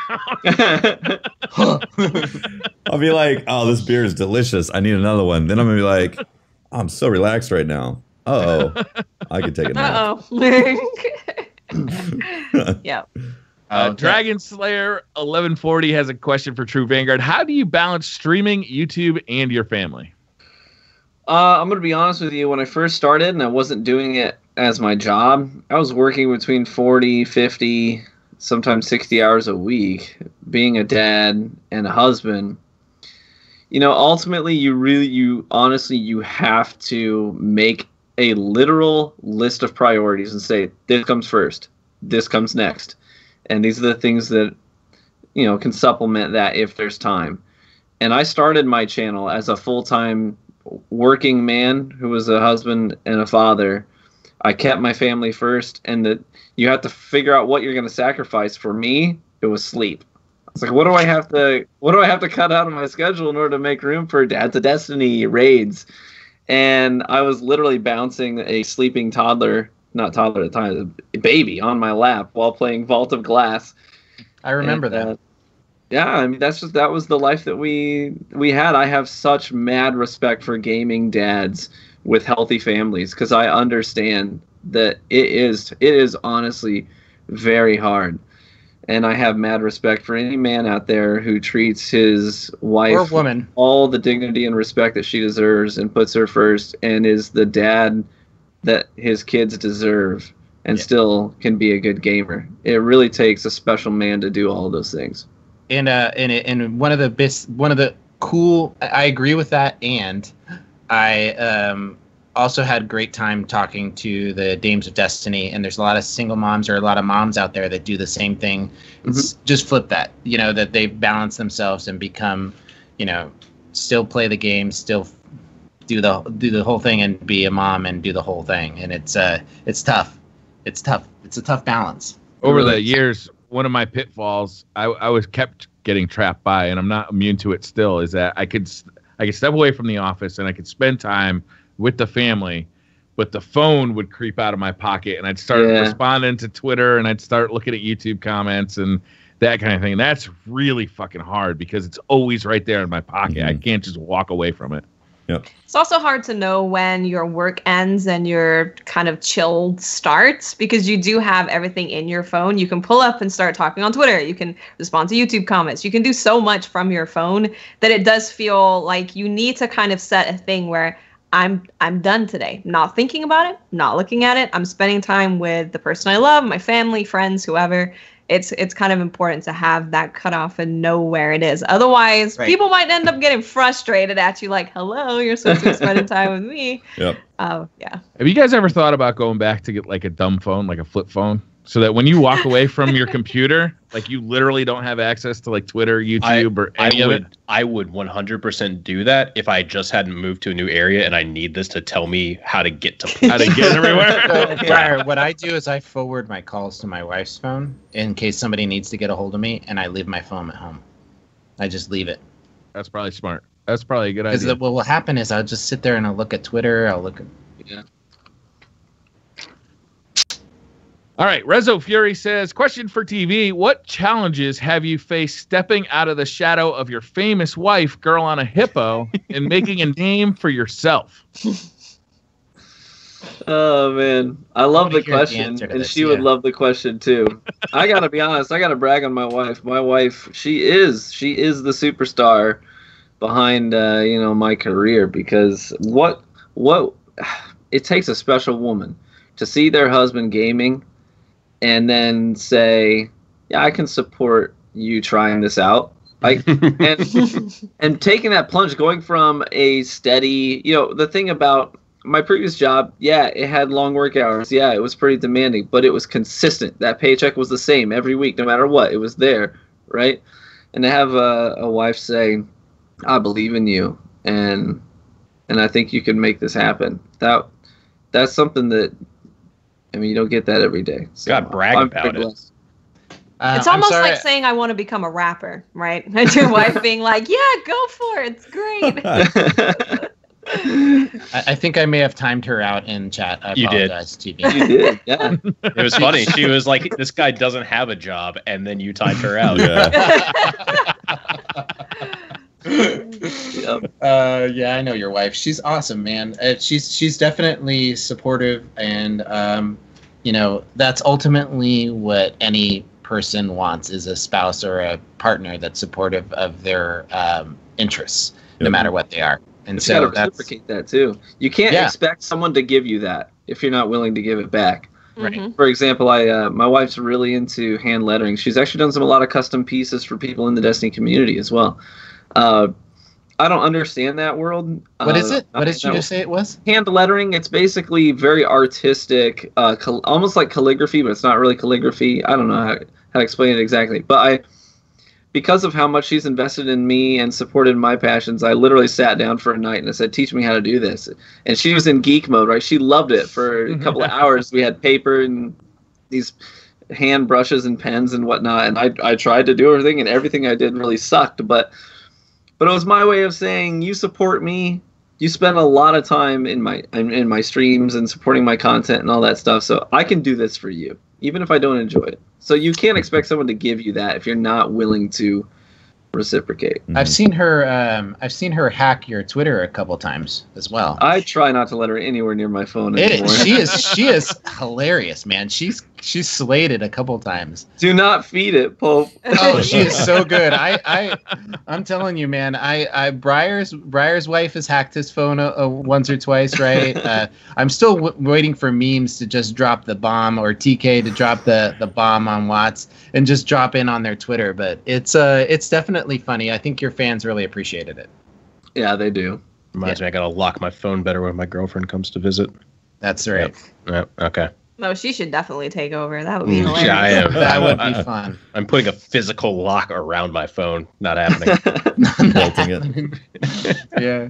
BizChicken7783 says, does anyone else feel like us PC guys are being treated as second-class citizens? Way later beta launch, and our beta is much shorter. Let me tell you this real quick. None of that is done out of malice. It's done out of necessity. Not to necessarily punish you. It's you. They are trying. They had to like build PC later, I assume. They have more stuff to do because PC is a much more wild world. Like, look how you have to have minimum system specs, and there's like a page of different specs. They are running a lot more stuff. They're building the game. They're not just porting it over onto PC. So they want to make sure shit's done. So that's why a lot of the stuff is delayed. They have also promised to try to get it on like step lock with console as soon as possible. So it's not done out of malice. It's the way things have to be right now, but it won't be the way things are forever. Yeah, they want to make the best possible version of it for PC, and they're taking those steps. And again, with like the PC specs, they have to actually go through that hardware and figure out what are the actual limits. So it's not like they can just throw stuff out there and then as it turns out it's wrong, then guess what? Like they have to go back to those people and say, hey, why did you screw this up? So they want to make sure everything's right. They're doing I think they're doing the best job that they can, personally. Mm-hmm. I think we're going to be very pleased with the results too. Yeah, exactly. Oh yeah. As far as like the time of the beta, what was the normal time for the console beta was 5 days, and then it's 4 days for PC. It was Tuesday through it was a full week. Tuesday through Sunday. Well, they extended it. Tuesday through Sunday. They extended it officially. But the posted original dates were, Tuesday, Wednesday, Thursday, Friday, Saturday, 6 days, I think. Yeah. Compared to 4 days. Yeah. They also had to take in line PlayStation exclusivity and then put it on Xbox and then putting it out for everyone else. So the other one is like the same, I think. Plus, I think they expect more people to play on console because the game started on console, especially. So maybe they wanted more time to test those servers because they said they had the extra time to, really slam the servers and make sure they could keep up with some really heavy traffic. So I don't know. That might be something to do with it as well, that they just expect more people to continue on PS4, continue on Xbox. Whereas I feel like the PC beta might be testing some different stuff. It's probably going to be testing a lot of hardware because they're releasing it out into a much larger test environment than they can ever hope to do by themselves. Mm-hmm. Yep. Yeah. John Michael Mueller says, where do you see yourselves in 10 to 20 years? Are you happy with what you do? How would you like to grow in your profession? Oh my God! It sounds like a telemarketer. That's a fucking job interview, bro. Right? If so, I would like to have an actual job, please. I would love a steady paycheck. I mean, I feel like I now feel pressured that I need to go sit down and make like a plan for my business and my growth. Right? I'm not ready. I'm just playing video games, man. I thought about that a lot, so I have kind of a prepared answer because I guess that gets asked to me in stream through a variety of ways. I don't want to be doing YouTube as my primary means of income because, God, it's kind of hellish covering like a game like this because you just go through waves of, oh my God, my world's ending. I won't be able to ever do this. Oh, thank God, the world's this is fine. I could do this forever. Just with the way like advertising revenue works, where nothing is for certain, which is life in and of itself, but it's amplified to a degree doing YouTube. Like just today, a video that I worked on. I worked really hard to get this, be the first one to release a system specs thing out there, first one to get that one out, and YouTube didn't send it out to anyone.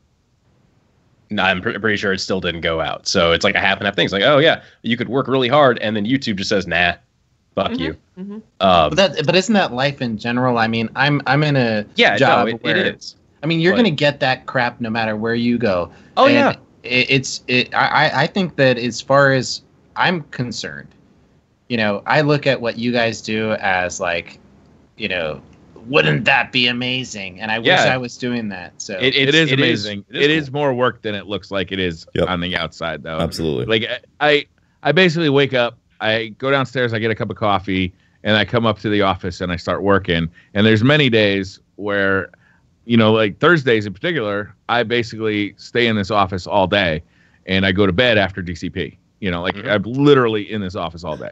Mm-hmm. Yeah. I mean, so it sounds fucking awesome. Some days it would have been nice to go outside today. During the summer months here in Seattle, it's like, oh God, I would love to go outside. It's Thursday, which means I live in here until about 4 a.m.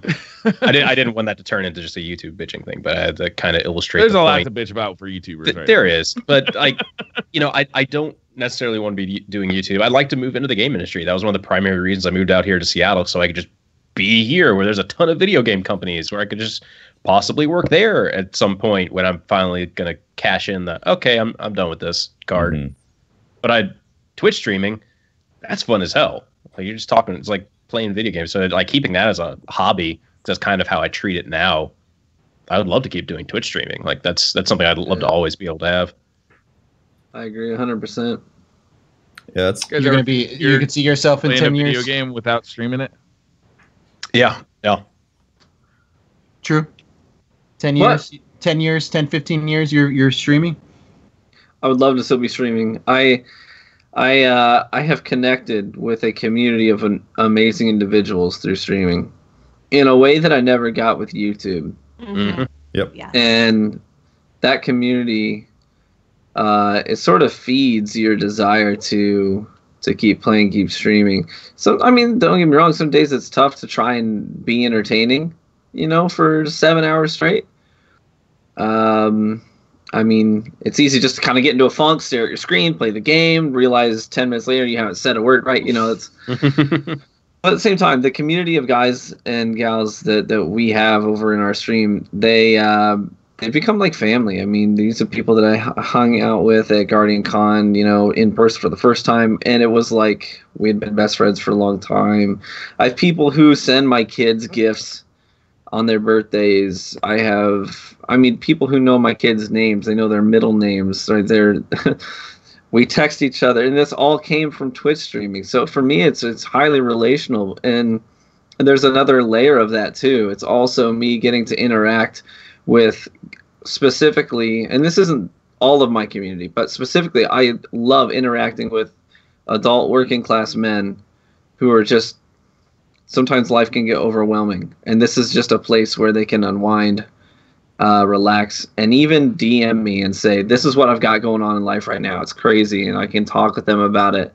And there's a lot of value in that as a streamer. When you see somebody's day or week or whatever, even a relationship with their spouse or their their girlfriend or whatever is changed because of a conversation you had with them, that's incredible. Mm-hmm. I agree. Yeah, I want to be doing Twitch for a long time, as long as I can, personally, because I enjoy it. YouTube can come and go. I mean, I still like doing YouTube content from time to time, but my daily stuff, I enjoy Twitch 100%.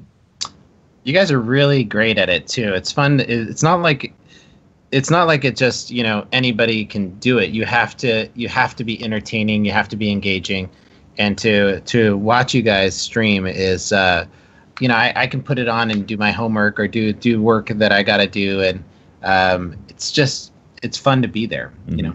And I do that all the time. You know, I probably consume just as much, if not more, Twitch than I stream. I have it on when I'm eating something, when I'm cleaning the dishes, when I'm cleaning the kitchen, when I'm getting ready, when I'm like editing just pure video, not audio. I'll have it in the background and listen. I'm always in someone's stream, like my listening wife is to even watching it now, and she doesn't even like video games.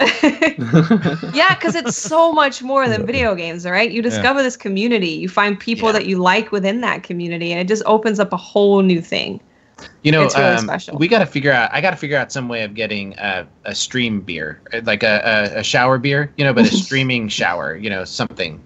I don't know how to. Shower? There's websites for that. Shower. You know, just like Twitch is the right platform. Yeah, it's not the right one. No. Hear me out. A TV in my shower where I can watch Twitch while you shower. Watch a stream and drink a beer. I've actually already figured this out. The key is the iPhone is now splash proof, so you just put it on the top of the shower, like on the lip. Yeah, and you're good to go. And I even have a waterproof Bluetooth speaker in there. I want a whole thing where I can touch screen, like in chat. You know, I could. You know, you want to chat? Oh, you want to be able to? I want to be able to chat. You can touch in the shower, like water in the shower, on you, like, water's coming down. Yeah. And I could be watching Tefty, you know, stream, and I could just be in there going like this. I'm soaping up my, you know, just soaping up Little Pope. Just soaping up Little Pope. Soaping up Little Pope. That's a T-shirt, right? Just get one of those Amazon things. Shirt. Be like, Alexa, message Pope Bear. Tell him he's trash. Got him. Got him. Yeah.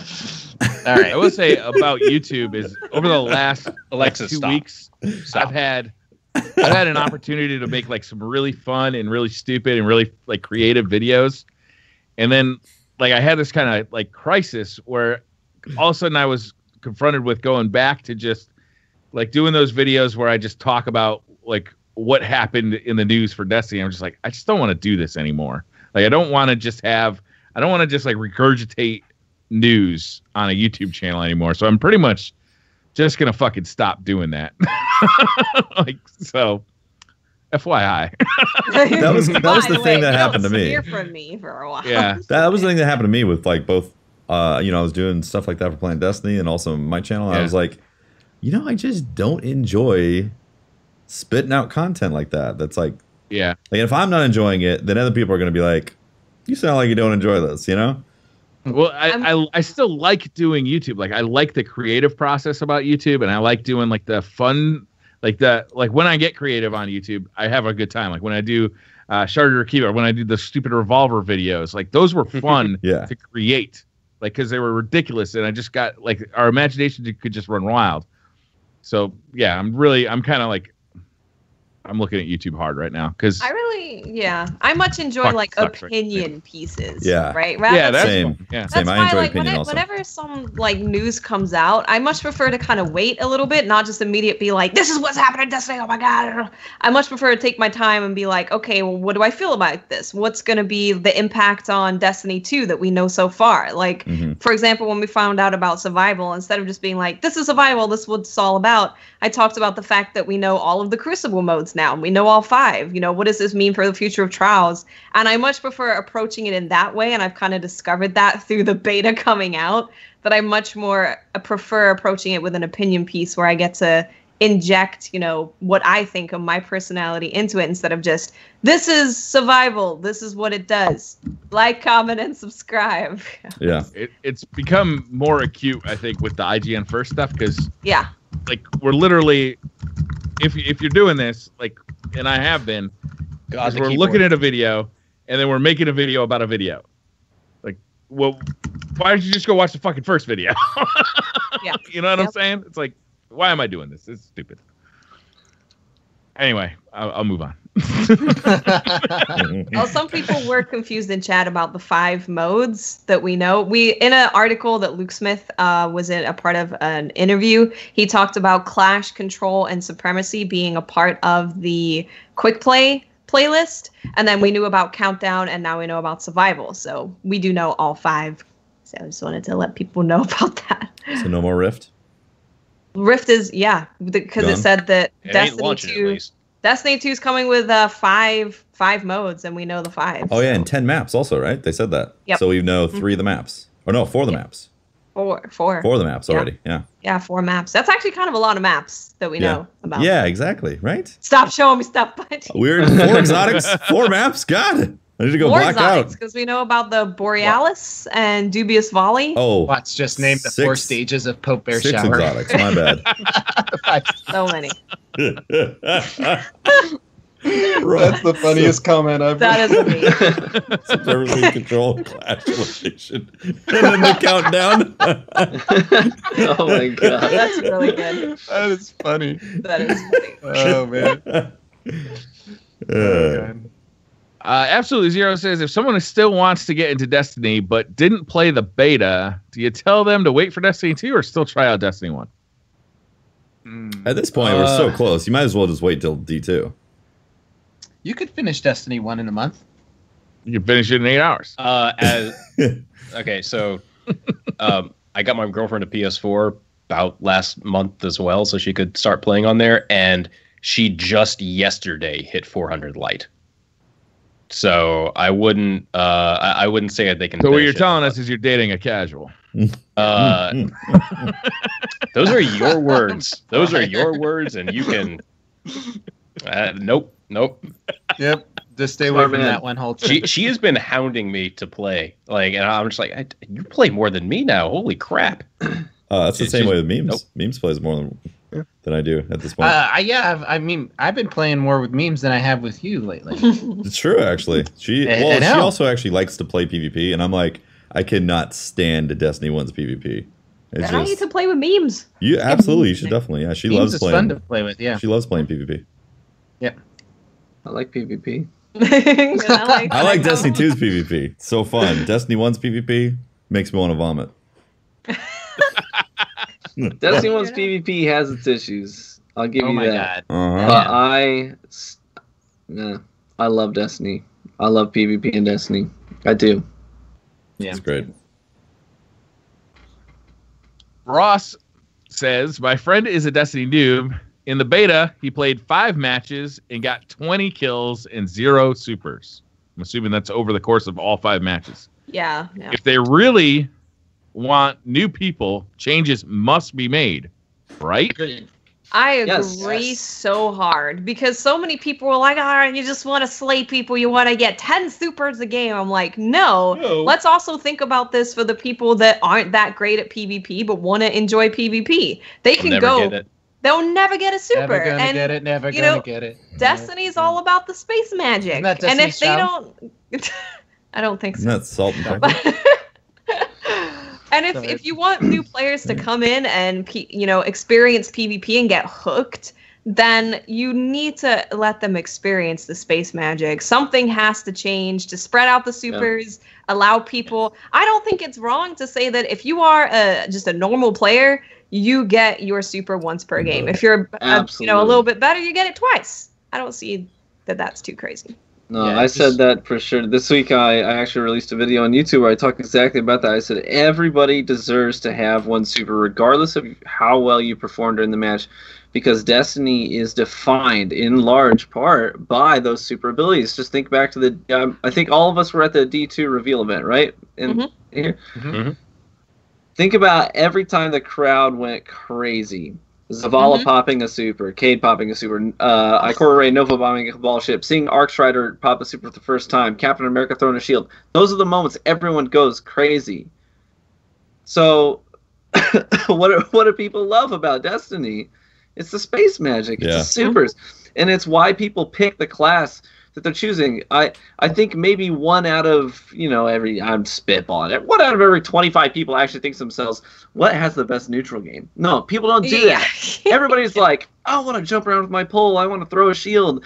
They're making their decision about how they're going to play the game based on the super ability. So if they're not going to have that consistently, regularly, as part of what they experience in Destiny, then they're not getting the experience that they want. We need to have hashtag make space magic great again. Can we not? That sequence of words make space magic? No. The last bring space three magic words. back. Bring space magic back. I like that one better. Yeah. Like, do they put in? So let's say you're underperforming in a match. Do they put in systems where you suddenly start getting a lot more super energy? Rubber banding. You suddenly fuck no to fast. rubber band mechanics. Fuck no to rubber band. Well, how do you mechanics. put more supers in then without it like becoming, ability issues where it's like, oh, all I see is supers? If you want to be able to use it at least one per match, then increase the base to some extent. Yeah, so that's the way you do it. Like increase the base to some extent but then keep like the amount that you're gaining from kills still not huge, because that was kind of the problem with Destiny 1 where that you're gaining this massive amount plus a fast base regen, when if we're gaining still kind of a small amount but have a faster base regen, you'll still be able to get a super during the match. I think they should increase the super energy gained on kills and assists just a little bit, just so it will spread out supers a little bit. Because then even if you're not, even if you're not doing that well in a game, like you get assists now, everything counts as a defeat. So if you just like tickle a guy, you throw a grenade or whatever it is, you can get that little bit of super energy. I just want to have supers realistically be able to be gained more than 0 to 1.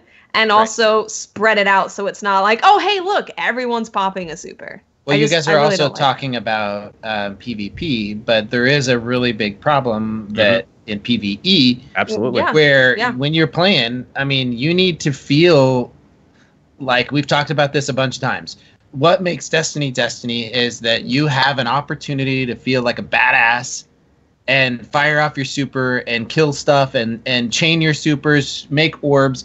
It really felt like when we were playing... It feels like such an easier problem to fix in PvE, though, doesn't it? Like, you simply increase the amount... It still needs to be pointed out, though. Yeah. Well, even if they did the same change, right? Where it was like a slight base increase, slight increase on kills. And PvE, you'll be killing a lot of little dudes and you'll get super energy way, way, way faster. Yeah. I mean, support play in PvE needs to be buffed a little bit.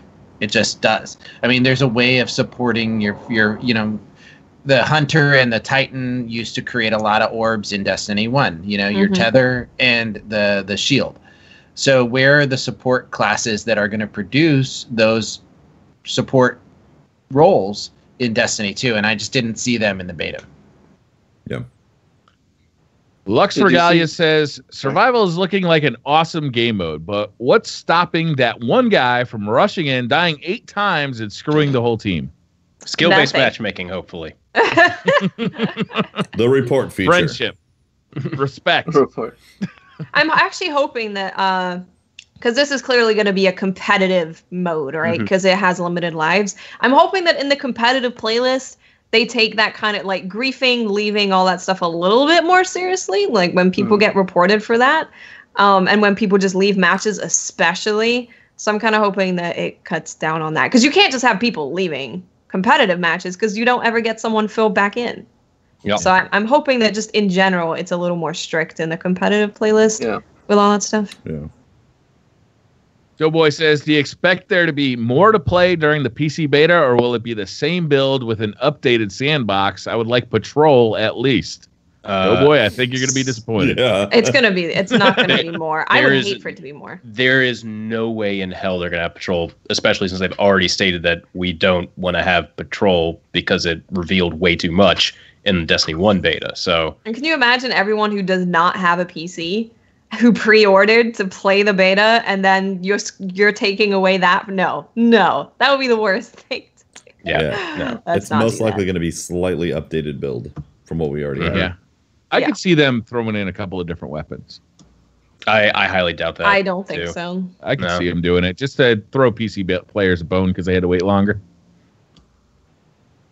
No. Czar says, favorite Destiny 2 subclass and why? Talked about this last week, but now we did. What about TV? I want to know TV. TV should answer this question. Yeah. Okay, Sentinel. I had a slow start with Sentinel. It felt really weak at first to me personally. I had issues with hit registration. We talked about that already. But one of the things that I didn't understand initially was that there are combos. We've never had combos before in our supers, really. Yep. So once I learned like melee, then right trigger actually gives you a significant lunge on the Sentinel. I didn't know that. Once I figured that out, I was closing gaps. I also learned that you do more damage if you've tanked damage with the shield. So I saw a lot of people use the Sentinel. They used it. Yeah, they used it as just basically as a slaying tool. They didn't use it as a defensive tool. So you can close the gap holding your shield, tank shots, drop a butt ton of orbs, because when you take damage with that shield, you drop a butt ton of orbs. So you're helping your team out. And then you do more damage, more consistent one-hit kills with your shield once you close that gap. So Sentinel for me. That's cool. I didn't know that. Yeah. You just told me two things I didn't know about the Sentinel. McG the Beast says, I only saw a dead orbit hint in the farm. Do you think there's outposts for other factions? There's going to be any other social areas besides what we saw?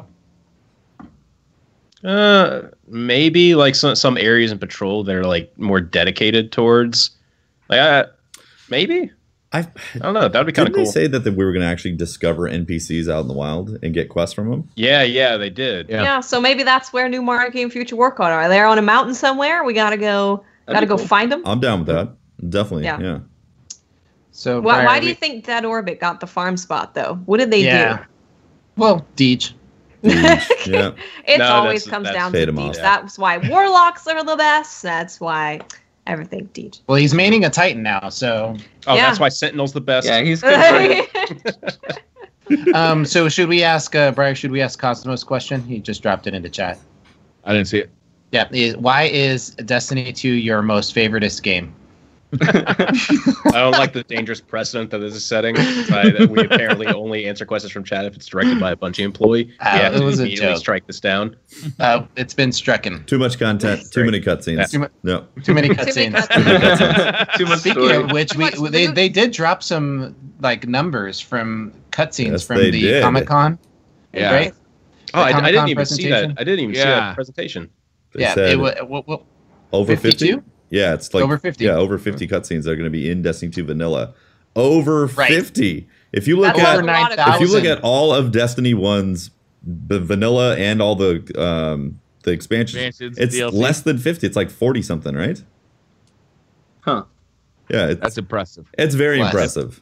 And the ones we've seen so far have been good. Yeah. Like they have. They're fun and interesting. Yep. That's very exciting. Yep. Braintacular says, are armor loadouts going to be set rolls as well as the guns? If so, is that good or bad? Armor, see, the problem is like there were like these intrinsic perks that could get rolled on weapons, and I thought those could like change.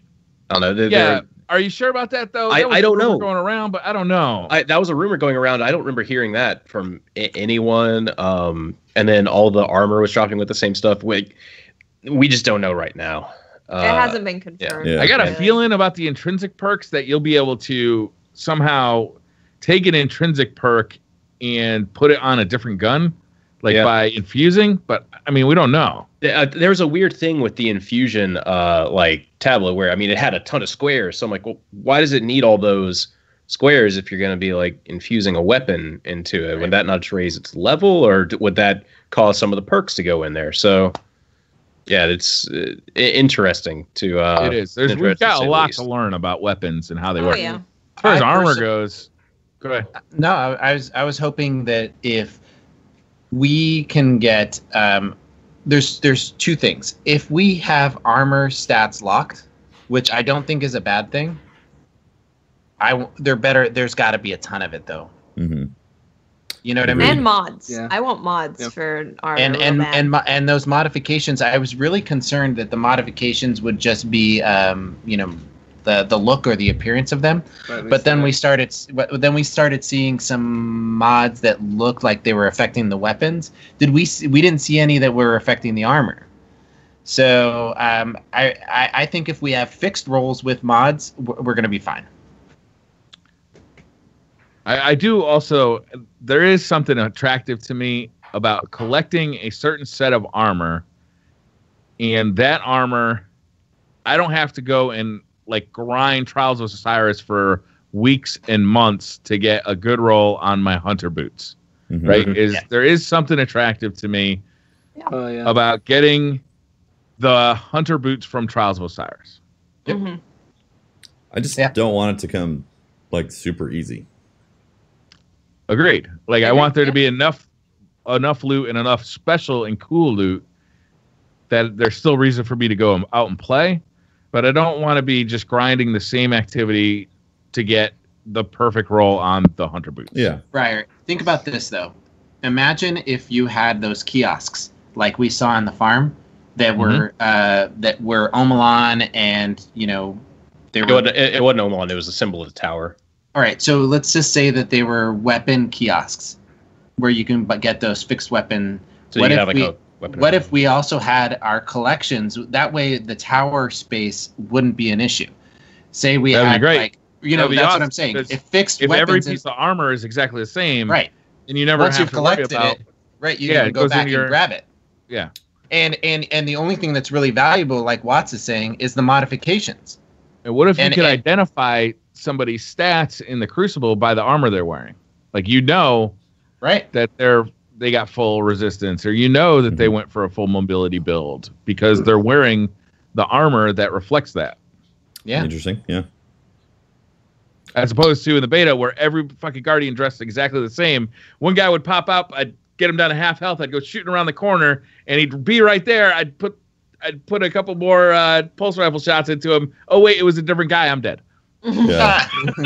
Or your teammate walks by you and looks exactly the same. You're like, start shooting your teammate. And you're like, yeah. Well, that's the problem with the beta and everybody looking the same. But I really do hope for individuality with how people look. I didn't. However they do that, I want that. I mean, that was a problem in Vanilla Destiny, but it hasn't been a problem since, right? They've really doubled down on. They have helped. Yeah, it's helped a lot. I hope that the armors. I'm sorry. No, I'm just saying. I ground the Vanguard, all the Vanguard gear in the beta. A, to look different. B, because it actually gave the most resilience and recovery and completely negated all the mobility, so I could actually live. I hope that they, while we're talking about armor, if it's set rolls, I hope that they make it so that almost like a system. I know this wasn't Bungie, but hey, I don't know if you guys ever played Halo 4. It was kind of like a meh for me, but one of the things that they did really, really well, I thought, were the armor sets that could only be acquired by doing very, very specific things. You had to have 10,000 kills with only UNSC weapons to get this helmet. You know what I mean? I remember that, yeah. And so I had a very... Because here's the thing. I love grinding. I really, really do. But I want to know that at the end of my long, arduous grind, I get something super cool that's super unique that when someone sees it on me, they're going to be like, this guy did X. Yeah. You know what I mean? Agree. I want recon armor. Where's my recon? Agree so much. So that's kind of where I'm at. Yeah, I'm in the same boat. I want things to have a meaning that is beyond just, well, you just happen to get it as a drop really easily. Yes. And if it is going to be RNG based, then I want the grind to be there to actually be a difficult RNG drop. So it's just not like you have the full set of armor within 1 week. I don't want that. I thought that could have been an awesome way to use ornaments. Is like if you got 10,000 kills with a certain weapon, you got an ornament. And if it was different in Crucible and PvE, so that you had 2 different ornaments for each weapon to go after. Yeah, I love stuff like that. And a lot of people say, well, if we get rid of random rolls, then what am I going to grind for? The RNG on these weapons and stuff is just a way for you to think that there's more stuff for you to grind for, that make you think there's more content when there's not. Actually, I want legitimate more content there for me to grind for. And like TV said, it's really nice having that grind. I want that grind, but I want to know what I'm grinding for and when I'm going to reach that goal, instead of I'm just aimlessly playing the Crucible hoping for an AS Luna to drop. That's never going to happen.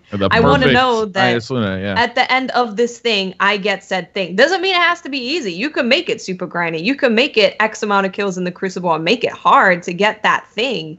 But allow me to know what that is to grind for and feel like I'm constantly working towards something. Yeah, I do agree about that stuff. Definitely. Yeah.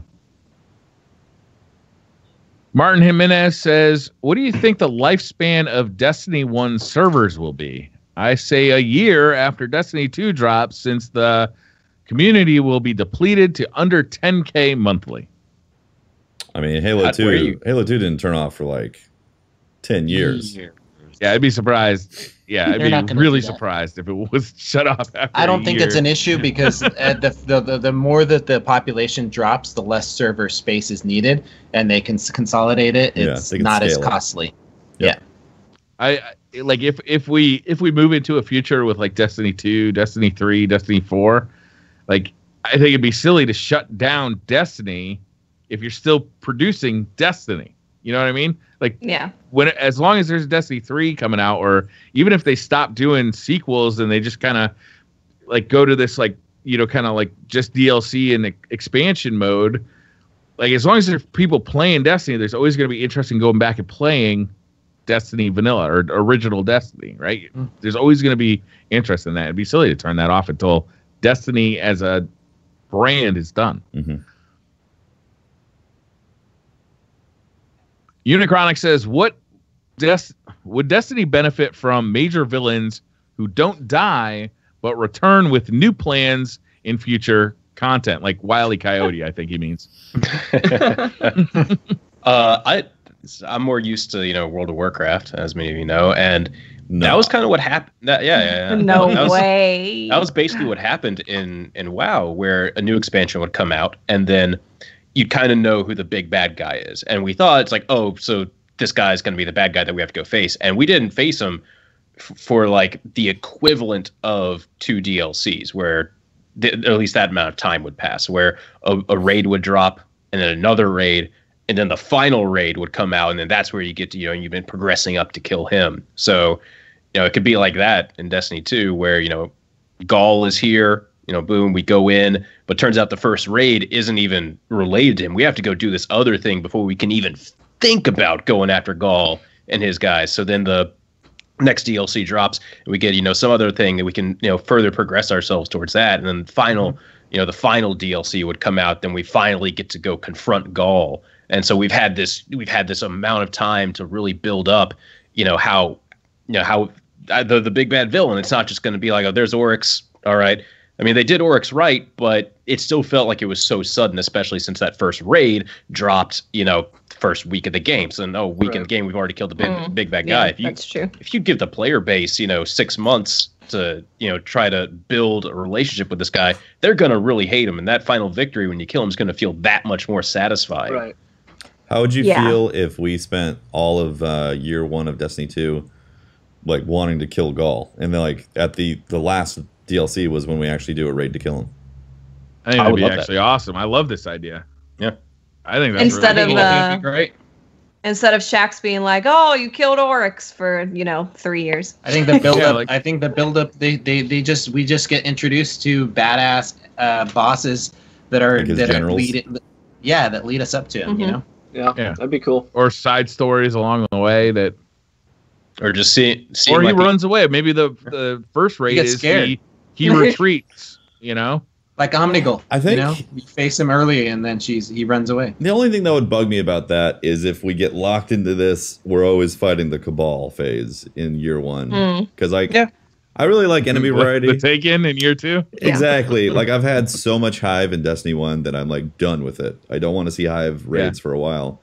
And I miss Vex raids because Vex are so cool. They're a hive mind and they travel time and space, all that action. So if they are going to have one enemy that like you learn to hate, they got to introduce the other races and make it interesting and the reason why the Cabal are interacting with those races. That's why the darkness was so cool as a concept, because it was like you had all these bad guys and these different races, but you also had the darkness as this like bigger, nebulous, powerful presence that you didn't really know what it was, but somehow it's like got the marionette strings on all the other baddies.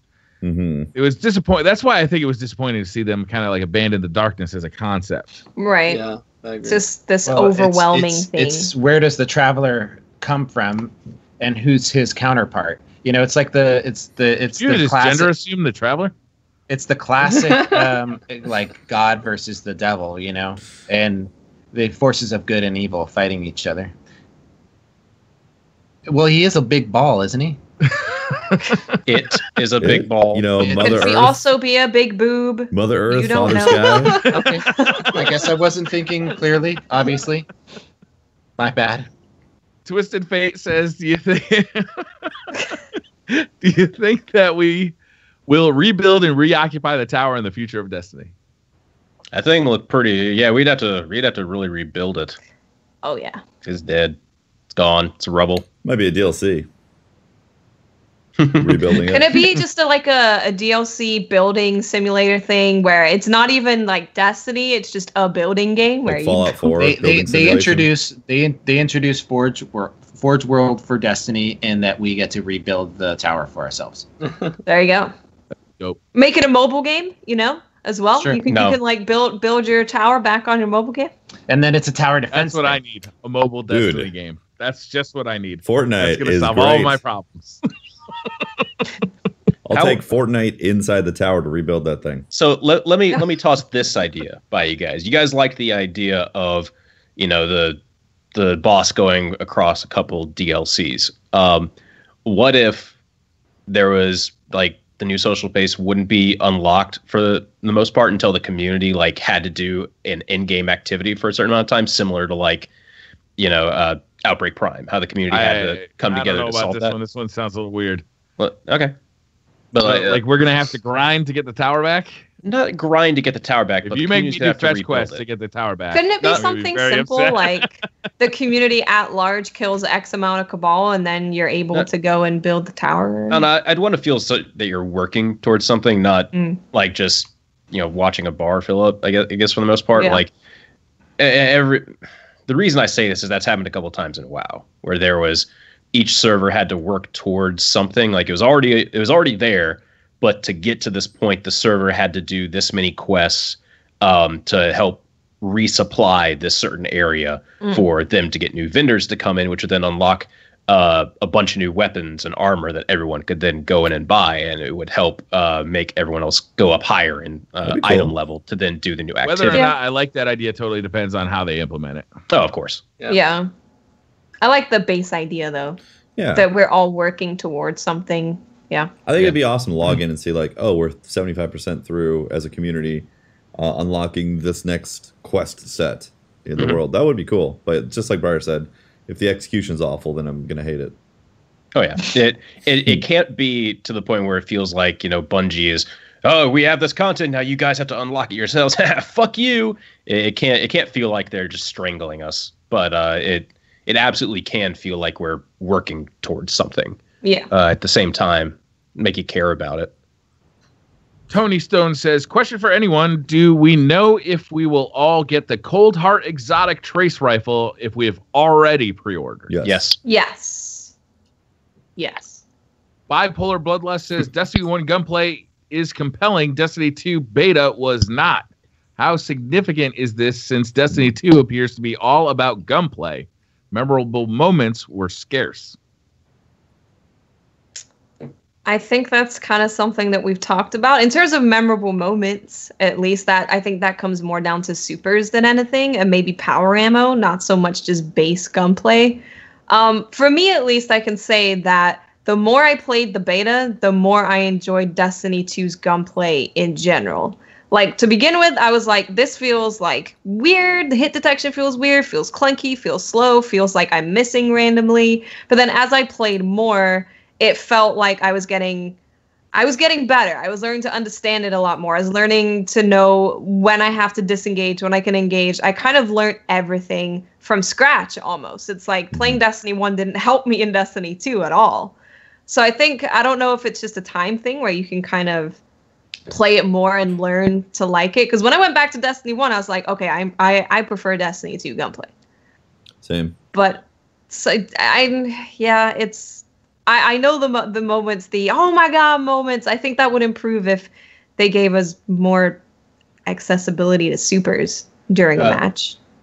Yeah, I agree with that. I want to say most of my extreme moments were from when I had power ammo. Like I would pull off a nice series of snipes, or get a last second clutch off to win the round in Countdown. The eight game people or 8 people. Yeah, the game mode Fusion itself rifle. also seemed to help out a lot with it. Like Countdown lent itself well to being able to have those moments.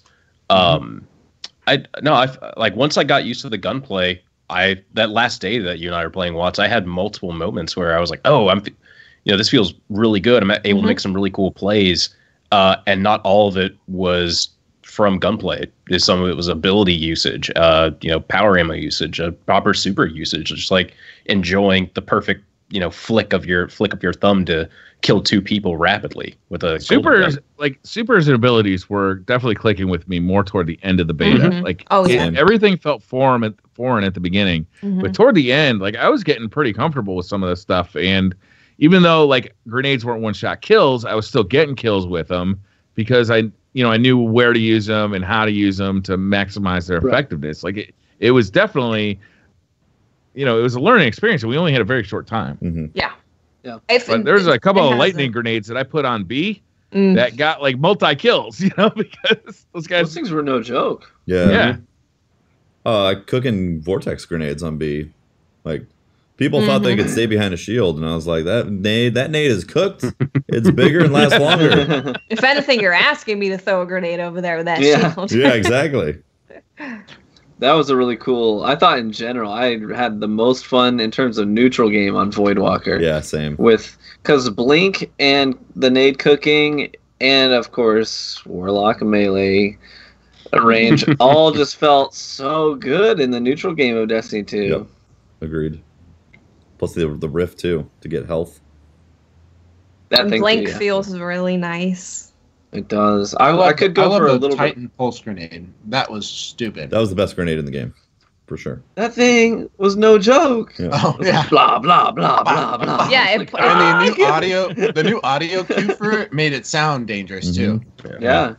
The new It was that good pulse for grenade. PvE too. It was doing a lot of boss damage. It was the highest damage dealing thing. It out damaged supers, heavy weapons, or power weapons, every other super, every other grenade by just a massive margin. And we had 2 of them. Yeah, and you had 2 of them because you were a striker. What we ended up, I went into a run with all 3 strikers. We were all in the same, voice party. We all got our loadouts properly set up, and we spent more time like having the floor disappear from us and us falling than we did shooting the boss.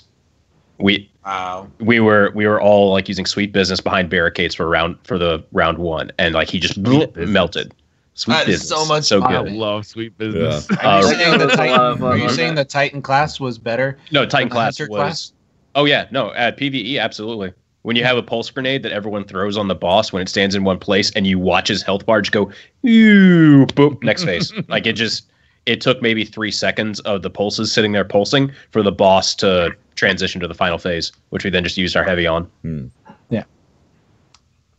James Pratt says, "What's going to be your game of choice between beta and Destiny 2 release?"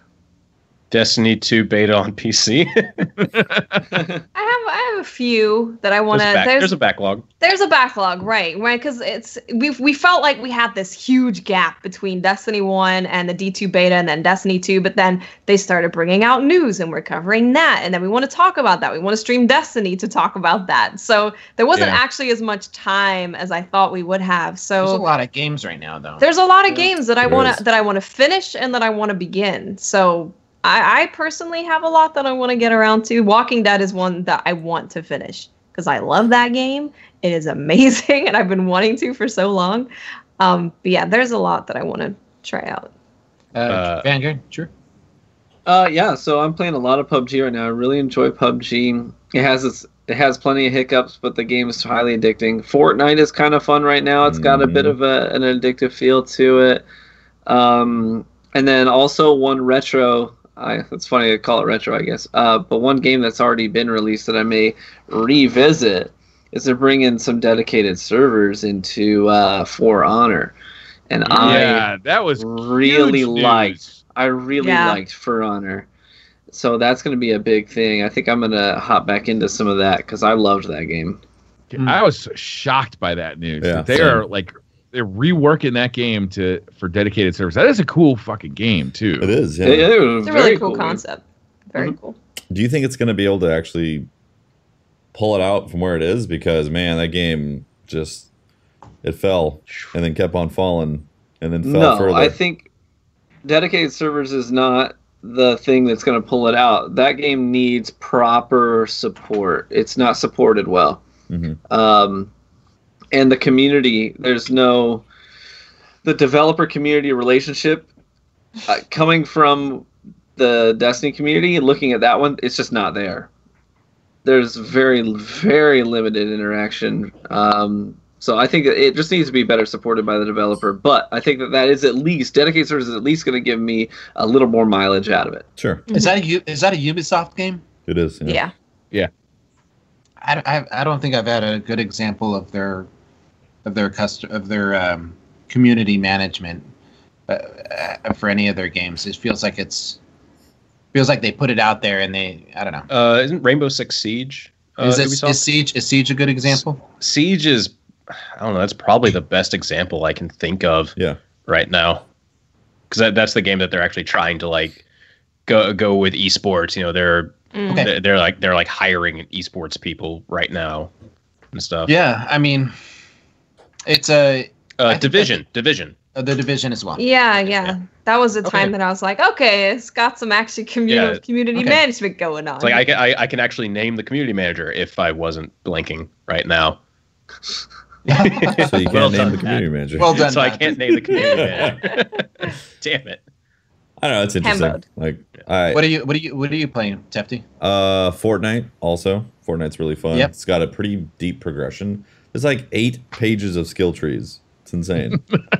8 pages. The UI for that game is overwhelming. It is. It's overwhelming. It's also the game that is like 9 different games wrapped into one that you could be like, yeah, it's like a build a fort type of thing. Well, it's like, crafting weapons and stuff. Well, it's like an RPG. Well, it's like a looter shooter. Well, there's all kinds of games in it. But they work together when you're actually playing a game that works. Yeah, it's fun. It's done really well, and it has me thinking about it a lot. So I'll be playing Fortnite. I've also gotten into Warframe. Warframe's been fun as well. That's another grind game.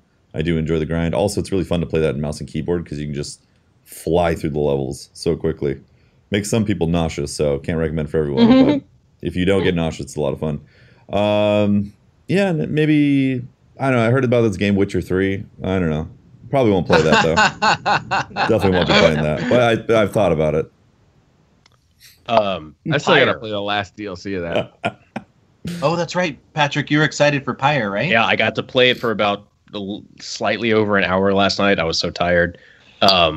But yeah, I'm going to be streaming that once we're done with the podcast tonight and I get everything uploaded. I'll have to watch you do that. Yeah, it is super fun. The Pyre, voice acting, Pyre, the voice acting is just amazing in it. And the music, once again, Supergiant's voice acting, music, art direction, everything is just delicious. I love games that really hit on those. It just really helps you get involved with the world. Yeah. For me, there's a couple games that I did not play because Destiny was consuming for me and I never got a chance to. So I'm playing Mass Effect right now. Oh, nice. Andromeda? It's the first time I've played a Mass Effect game, and so I've sunk a few hours. What?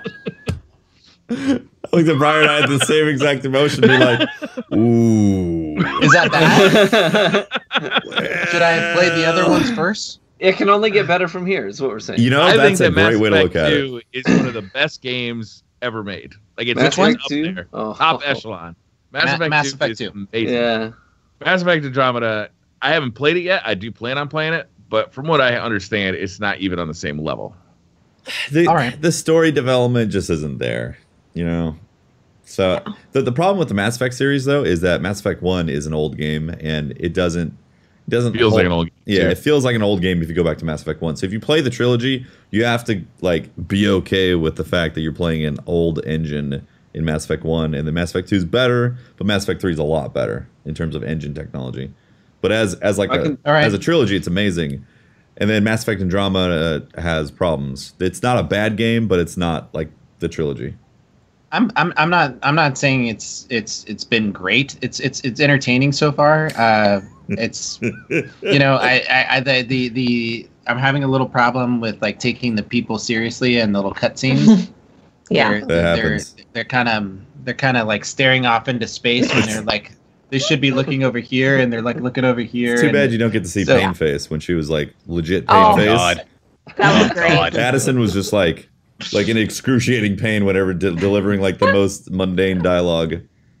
That makes it So funny. At least. I've got that, and I also picked up the Arkham or the Batman Nice. game. Okay. So I've got both of those, and I've been interested in playing them. I've been doing a lot of Fortnite, PUBG. PUBG is a real addiction for me. Like that game, it's just so much fun. And when you get into a group with a bunch of people and you're like, you go from like laughing and giggling to like the most hardcore, like calling out like exactly where where the bad guys are and movement. And, it's like such a switch. It's so fun to play with like people, and it's a fantastic experience. I can't wait to see how that game develops over time too. But I missed Nier Automata, and I really want to play that. So I'll probably slip that in sometime this summer. All right. Next question. The Mohican says, have you ever not left a tip at a restaurant due to service? Yes. I think so. A while ago, yeah. No. But this was also not in the U.S. No, where I've always left anywhere outside the U.S., you are definitely tipping more so for how good the service was. I've given a huge tip. I've given no tip. But in the U.S., it's like you have to tip X amount of money because they just don't get paid enough. No, it's a bit of a different story. The least I've given is 10%, and that was on a server that was really like, if a server is in the weeds and they're slammed, I have a ton of like, I'll give 15%. It's just not a big deal, even though the shitty service, because they've been slammed. I can see that they're slammed. I've been there. I've done that. But most often I'm tipping 18 to 20%. That's just the way I am. I've spent 15 years waiting tables, and I know what it's like. Don't come to my table with a warm beer smelling like cigarettes, though, and tell me you're slammed. You know what I'm saying? No, that's not what I'm saying. If you're a server, you know what it's like. And if you're sitting there in a section and you see somebody hump, seven tables deep that just got the damn hostess just sat 3 of them at the same freaking time, and you're going, oh, damn. You know that they're just about to get laid the F over. You're going to get your service is going to, it's more the problem of the management at that point than the server. Mm-hmm. So the only time I've never tipped is when it wasn't slammed. It was me and one other person in this restaurant, and food took an unbelievably long time to come out. Order was wrong when it came out. And I'm like, hey, this was wrong. And they said, no, you got the order wrong. Asked for them to redo it. Once again, took a very long time for them to correct said thing. And then it still came out just like not the way I had specifically asked for it to come out. And I was like, okay, we're over an hour in here, and we're still the only 2 people in here, and you can't seem to get this right. So no, later. I can't tell you how many times. Yeah, I can't tell you how many times that the kitchen has put food out, and it's their problem in the kitchen, not the server. Oh yeah, no, absolutely. Did you ever go back to that place? For sure. I judge the server. There you go. By the server. Yeah. I never went back. I don't think I've ever like not tipped a waitress unless I've not paid for the food. Right. Yeah, I'm with you there. Well, I had one person. It was me and one other person, and the server literally would not look at me when taking the order. Would like only respond to the other person I was with, and I'm just like, "Hello, That can be rude. I'm here." And it's like, so what would the lady like? I'm like, "Hello, okay." When I go out Ignore me. It's fine. I go out to a restaurant, I use a 10-point scale to whether or not I go back. 5 points is 5 is the service and the ambiance, and the other 5 is food. And you have graph paper with you when you do this? Yeah. I'm telling you, You're food is so important to academic, me. Pope. So academic, man. And if it's under, if it's 7 or under, I don't go back, because you can get a shitty service, but the food is good, right? There's got to be some in ambiance too. You know, it's. I would never go back to I would never cancel a restaurant off just because the server was bad. A. Robert says, "Are you an introvert or an extrovert?" Introvert. Probably. Yeah, I'm introvert. I get real shy, and then I don't talk to people. Then I feel bad about it. Like, I didn't go say hi to this person. Oh, I'm such an idiot. Yeah, it's annoying. The only thing that I'm actually like extroverted with is playing Magic the Gathering. You don't. Well, say. it's like, oh my god! You Sometimes he'll don't do it say. just in the middle of the most excuse me, the most inappropriate time. He will just play Magic whenever. Oh my god! Just whenever he wants, he could just play Magic, like in the middle of a car accident scene and someone's bleeding out. If there's a Magic game that needs to be played, excuse me, no. We're going to play it. Bleeding out. I'm not getting blood on my fucking playset of Lion's Eye diamonds. They cost $140 a piece. Damn it! I'll suture up the wound, apply a tourniquet, and then we'll play Magic the Gathering. Because I don't want blood on my cards. Yeah, understandable. All right. Okay. Oh, Vanguard. True Vanguard. We saw another side of Patrick at Guardian Con that nobody has ever seen. Oh Lord! It is the Lord have mercy. It is the card playing desire mask. Like we were in the we had picture this. We have a 6-foot table where we're all 5 of us are standing there signing posters for our fans. Right? Mm-hmm. These people are lined up like 100 deep to sign for us to sign this poster. And Patrick takes over half the table. It was 1/3. And plays a game of Magic. It was insane. And in between playing the Magic, he would hop in for a picture. Yeah. And then he'd go back to playing We'd Magic. have to bark at him to get in a picture and be like, people want to take a picture, Pat. They don't want to watch you play Magic cards. Right now, Patrick. Okay, look. The only reason I did that there is because I promise it's excusable. Yeah. I promise if they brought their Magic cards, Carp brought his Magic cards from California, okay? And wow, damn it, I'm going to play with How could you put him out like that? He brought a pack of cards all the way from California? All the way from California? Did he get that on the plane? Did he have to ship it? It actually the hardships you put that man through. You actually generally have to go through extra security when you take Magic cards. I'm not. I experienced it firsthand. Yeah. So here's to answer your the actual Twitter question. We got a little side tangent there. I find myself as more of an extrovert than an introvert, and it's part of my job as being a school administrator. I'm up in front of thousands of people often, and I just that part of introverted part of me got killed out a long time ago. I'm pretty mixed. I'm very comfortable and social, but I would say that I'm naturally a very solitary person. If I have to be motivated to, some of my most memorable and relaxing days are days where there's no one around me at all. I can spend time out on a lake or do some kayaking. I love to go. I am. Some people think it's like a sign of depression if you drink alone. I love drinking alone. I will go out and I will pick up a mixer sixer. Great beers I've never tried before, and I'll have like one a day. And just some quiet time, doing some reading. I love it. Nice. No, I never understood that whole drinking alcohol alone is like a lonely alcoholic thing, because I feel like that's a time that you'd want to do, just like have a drink or something, because you're relaxing. I think the problem comes if you drink a lot of alcohol on a daily basis. You're getting wasted by yourself. If you drink alone every day. It's 1 p.m. time to start my beer tasting extravaganza. It happens daily. The problem is when you say sir, I can't make it. I got 8 hours of drinking ahead of me. It's 1 p.m. somewhere in the world, and then you just start drinking. No matter what time it is. Oh my God, TV.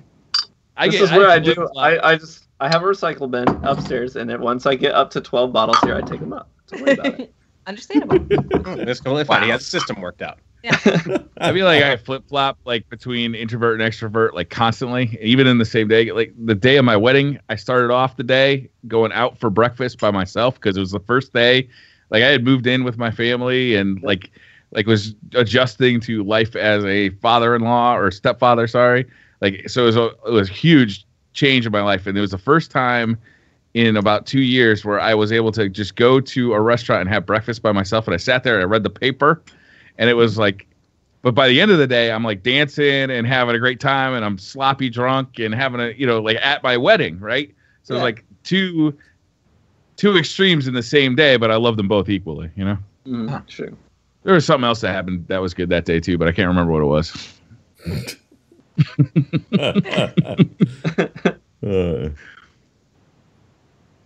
Captain McFly says, if you had to use a fidget spinner to charge a fusion rifle, would you still Voop? Honestly, I enjoyed the shotgun in the beta. Patrick saw my aping ways. He was firsthand. You were an ape.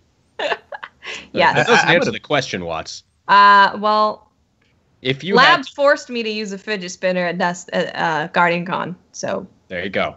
It's not so bad now. Now I've been indoctrined into the fidget spinner world. It's not so bad. I would actually exclusively use a fidget spinner. I would only exclusively use fusion rifles. They're fidget rifles now. Fidget rifles. Fidget rifles. I can balance and spin a fidget spinner on my bald forehead here, so I would have no problem doing that. And then use the fusion rifle. It'd be dope. It distracts them. You could just attach it to your head by some just mechanism. glue it. Yeah. Perfect. Voop Nation must be. The Voop is strong.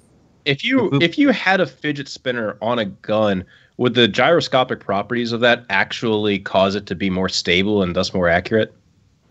I don't know. Probably. What was that one? We already had one on there, right? What was that gun that we used in? Oh yeah, Touch of Malice. Touch of Malice. Touch of Malice. I think That's it's what pretty that accurate. was. That was a fidget spinner. Yeah, close enough. Yeah. It was Orc a spinner. very fancy. I wouldn't know. I fidget never spinner. got it. You didn't? Nope. I don't have a Touch of Malice, and I don't have a sleeper simulant. Outbreak Prime. I don't have a sleeper I don't have an simulant outbreak. either. What is your? You play the game a lot. Why? Dude, don't I you just run go in- get It it? requires me to leave the Crucible. Okay. It does. Sorry. It's very I true. run into this with him every single Monday. And every single Monday, it's like, hey, let's swap to this weapon. Oh, I don't have that. I'm like, why don't you have, how do you not have Thorn? He's like, it requires me to do, those bounties. I'm like, okay. Now every time I think of a weapon, I'm like, I have to think, how does one obtain this? Can it only be obtained in Crucible or in the Match No Rewards? icebreaker? No icebreaker. I have an icebreaker. Whoa, I was that's late. not Crucible. I was late. Oh wait. Sunrise here's the Bounty is thing. not completed in the Crucible. As somebody who likes to help people get to the lighthouse, it got to a point with the special changes where it was like, I am literally putting my teammates at a huge disadvantage not having one of these in trials right now. And you were That's neither here nor forced. there. That's a rant. Ready to Physically- experience that tomorrow, physically guys? forced. But you did PvE PvE content. for it. Yeah. I like PvE. I'm a very much a PvE person. When it first comes out, I'll go through everything and I will enjoy it. But I do not feel highly compelled unless the content warrants it. I don't feel highly compelled to go back and replay. Okay. Same. To each his own. Let's not invite If the him back content's on. good enough, I will. I've played Borderlands 2. I've played that game through probably hundreds of times, start to finish. But it's different content. Mm-hmm. The loot system is very attractive in Borderlands 2. That's fun. Paul Pisagno says, if a Marvel hero character had to die in Infinite War, who would you pick and why?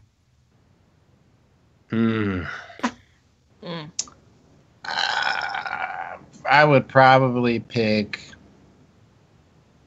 I don't know, Thor, because, Asgardian, he'd probably come back to life.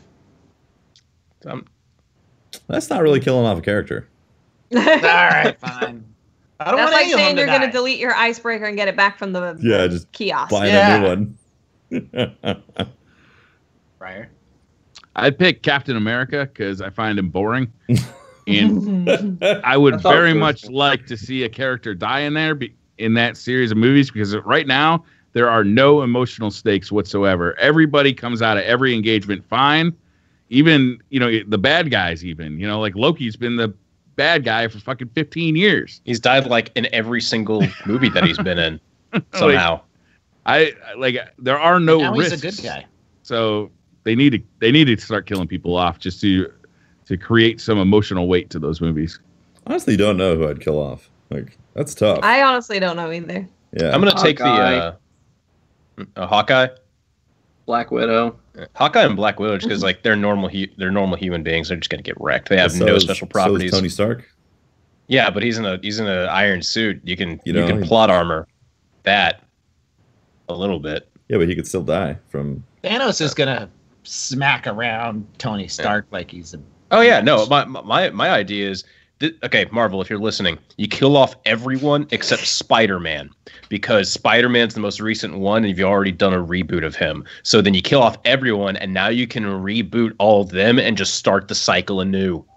Or not. You've got me convinced, Briar. Compelling argument. Compelling argument. Juan Camilo says, diarrhea or vomiting for a week? Oh, Diarrhea. You don't taste diarrhea. That's a good argument, right? And you there. can At least feel I your don't. teeth. I don't know about you. You can feel your teeth like slowly deteriorating if you're Good vomiting point. that much. Right? Yeah, a week of vomit nasty. would be rough on the enamel. So I think diarrhea.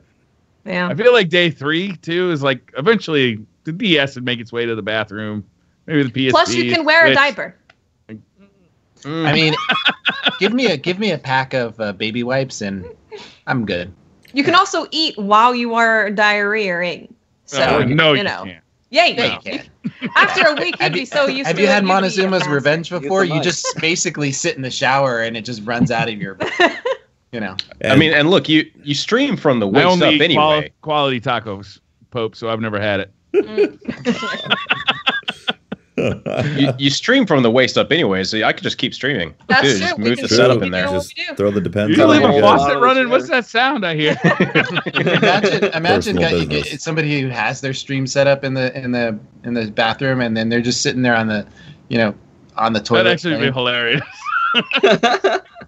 Oh my god. Don't say a word about it. Don't answer any questions about it. just let it go. Every once in a while, just reach over. Whoosh. Never acknowledge it.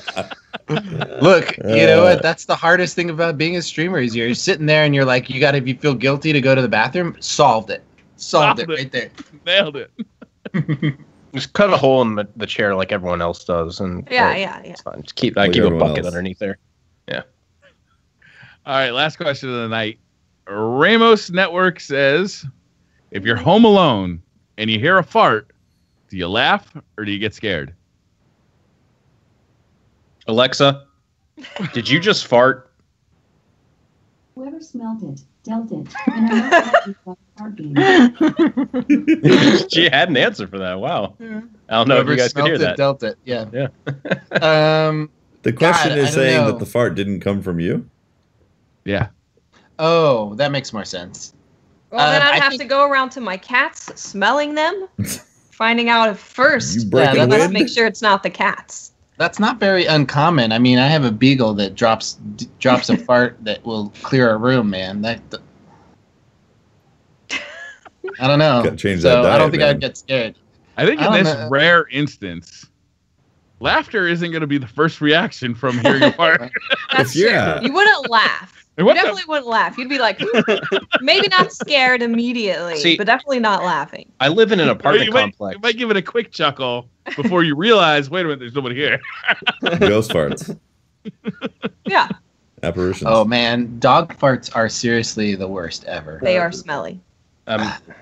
See, I live in an apartment complex, so there's a very good chance I'd have to contemplate if that fart came from within my apartment or from my upstairs neighbor. And Maybe the your first thing, downstairs neighbor is what. or maybe the downstairs. Like, either way, the first thought that comes in through my mind is like, I am impressed. And then you have to be like, wait, what, did that come from my apartment? Then you get scared. So, yeah. Or do you laugh? Because if admiration. someone someone's breaking into your apartment and they have a really loud fart, don't you just find that funny? Like you're not a ninja anymore. They're trying to use my stream setup. They're trying to use my stream setup on the toilet, and they just really needed to go now. So they're questioning their decision eating beans, prior to breaking in. Ninjas and Taco Bell doesn't mix. Like, why did I stop at Taco Bell? Oh, you can't green screen. Can't green screen fart sounds or toilet noises. Every once in a while, you see the thing flap behind. Oh my gosh. Farts are funny though. No doubt. That's it. That's all the Twitter questions. We got through them all. There it is. Yay. Yay. I'm excited. This is a good show. Yep. I can't wait to play Destiny 2. Can't wait. I can't wait to have my own character. Like the PC beta coming, I'm excited about it, but now that I've played the beta, I'm just like, I just want to have my own character. I want to get my own loot. I want all of the stuff that I'm doing to matter. Yep. Same. Yeah. For sure. Yep. All right. Well, I think we're trying to end it here, judging by the sound of you guys' Awkwardly. voices. Thank you. Yeah. Thank you, everyone, for tuning in to the 43rd episode of Destiny Community Podcast. I want to thank TrueVanguard for coming on this week. Hey, thanks for having me, everybody. I love you all very much. Aww. I really appreciate all that you do for the community and the consistent presence that y'all have had from year one. Thanks, man. We love you, man. We love you, and we need to get you on a little more often. Yes. Always happy to. Awesome. All right. Thank you all for watching. If you want to find more of me, I'm at Holtzmann_YT on Twitter. And yeah. Oh shit! One thing. Oh, I forgot. No, one thing I want to go over. Destiny clan migration. This week we forgot to go over that. I'll do this real quick. You should be tracking these dates on the 26th. So yesterday, as of the recording, the new clan management functionality went live on Bungie.net. On the 23rd of August is the deadline to choose between a group or a clan. On September 6th, it will be the console launch of Destiny 2. So if you are in a clan, you need to get your clan leader to go do all this stuff. There's some there's some stuff in, I think, the weekly update about it. I just saw TrueVanguard just popped up. TrueVanguard's playing Battle Player Unknown. Way to rat me out like that. Wow. Oh my God. Are you playing PUBG right now? Logging in, man. Oh my God. Thanks. Hey, he's serious, man. Also, it's worth noting about the clan thing. If you choose to become a clan, your group gets deleted. Keep that in mind. Go. That's it. That's all I can say. Yeah, Okay. the clan stuff is going to be a lot of fun. Yep. It's going to be an actual clan. It's not just going to be a thing on a website that you're like, eh. It's going to be an actual thing in the game. You work towards rewards with one another. You get cool stuff for one another. So you want to make sure you have an active clan of people. And yeah. Yep. Yes. Make sure that if you're in groups that span multiple different, I guess, past the 100 mark, they will get broken up. Yes. Did you say that? I was multitasking. Nope. No. Okay, good. Multitasking. Anyway, I wanted to cover that. Next person, sign off. I'm Briar Rabbit. You can find me on Twitter at @TheBriarRabbit. You can find me on YouTube or at Twitch. Just look for Briar Rabbit. I stream every day at 1 p.m. Eastern. I am Tefty Teft. You can talk to me at Teft on twitter.com/Teft. Catch my streams, twitch.tv/TeftyTeft. Usually start around 6 p.m. Pacific time daily, just like this podcast. And I have a YouTube channel also that gets some love. So, yeah. And I'm Miss 5000 Watts. You can find me on Twitter, Twitch, and YouTube at Miss 5000 Watts. TV. Is that my turn? Yes, I'm sir. TrueVanguard. Yeah, you can find me on YouTube, just TrueVanguard.